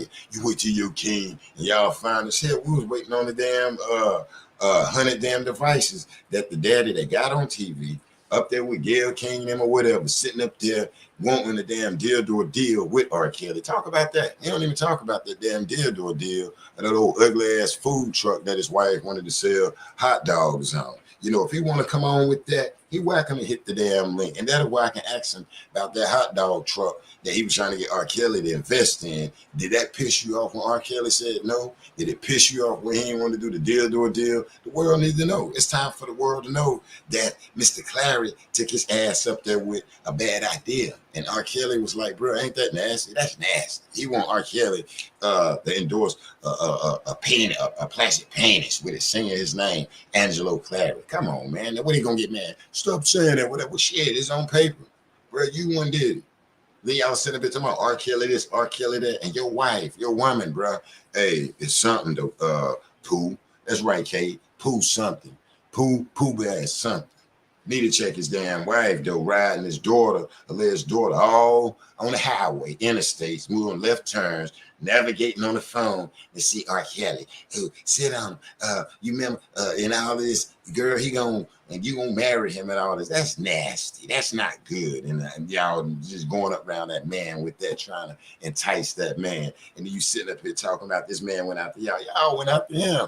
Plymouth Rock went out to R. Kelly from what I say. Look at the transcript. These people is nasty as hell going after R. Kelly, man. They went after him. All right, well, he shouldn't have did it. But damn it, they shouldn't have went up there lying. These people went up there lying. Well, you shouldn't have did it. But damn, you sitting up here lying about your age. Read the transcripts, people. Read the transcript. If you don't believe me, read the transcript. If I get back in this, I'm going to pull the transcripts up. I got the stuff archived. And I'm telling you, it's crazy. And if you want to see it, go to my Black CEO Media page and just scroll down. And you're going to see where my channel went viral. You're going to see like, you're going to see like maybe, 10,000 shares, maybe 20,000 shares where it went when it went viral. The transcripts. Go to Black CEO Media on Facebook and just scroll down there. And you'll see the transcripts that I got up there. And they went viral. I'm saying maybe damn 20,000 shares, 10,000 shares. It went bananas, man, with this R. Kelly and his transcripts. When I did touch on it, it went bananas. And then I put it out there, showing that the parents was taking them up there to see the brother R. Kelly. And what I said, he was minding his business with no pacifiers, no diapers, no damn baby wipes. And they went up there and just said that this guy had little kids, man, and no kids around. So I don't know. But like I say, shit, federal government and their paperwork is what I'm dealing. And to the brother Kells, hey, bro, you know, you got a good attorney. JB, which is Bunjean, Jennifer Bunjean. I think she's doing a good job. And I'm going to tell the people, do not sleep on this man's attorney, Jennifer Bunjean. Don't sleep on it. Because in 3 years, I'm going to give it that this brother probably walking the hell up out of it. I don't care if it's a crutch. I don't care if it's a wheelchair, whatever. I give it about a good 3, under 3, or right at 3, where that brother be damn riding the hell up out of there. Let me see, I have to call that back real quick. But that this brother subject be coming the hell up out of there on the real, fam. Because, you know, I see the cracks, I see the chisel, and, you know, that brother said to be out there. All right, real quick, I'm going to get ready to get up out of here. Y'all got your helicopters ready? You know how we roll? You know how we roll? We got the helicopters ready? And you got to excuse me if I sound a little hoarse. You know, my pores being open, the medicine and stuff like that, but I feel good. I'm chilling. I'm at the house, though, and I'm getting over it. So, and I got my peppermint tea out here to help clear me up, so I'm doing a whole lot better. But Thanks, K baby. Make sure you come back and hang out with us over here in the Lion Den. Lion Den, I love y'all. And again, Lion Den, I appreciate the people that came through and sent prayers out. Like I said, that made me feel good. I looked over there. I couldn't hit heart like on all of it because so many of y'all, but I do appreciate everybody that sent out prayers for old boy because I really did need it. I was in the hospital, and yes, they had to get me right. You know what I'm saying? They had to get me right. They had to get me right. So other than that, where are my helicopters at? Okay, we got Nick, boom. We got K baby, Nicole. Y'all, let's get ready to roll. Let me get my stuff right there in a minute. Little homies.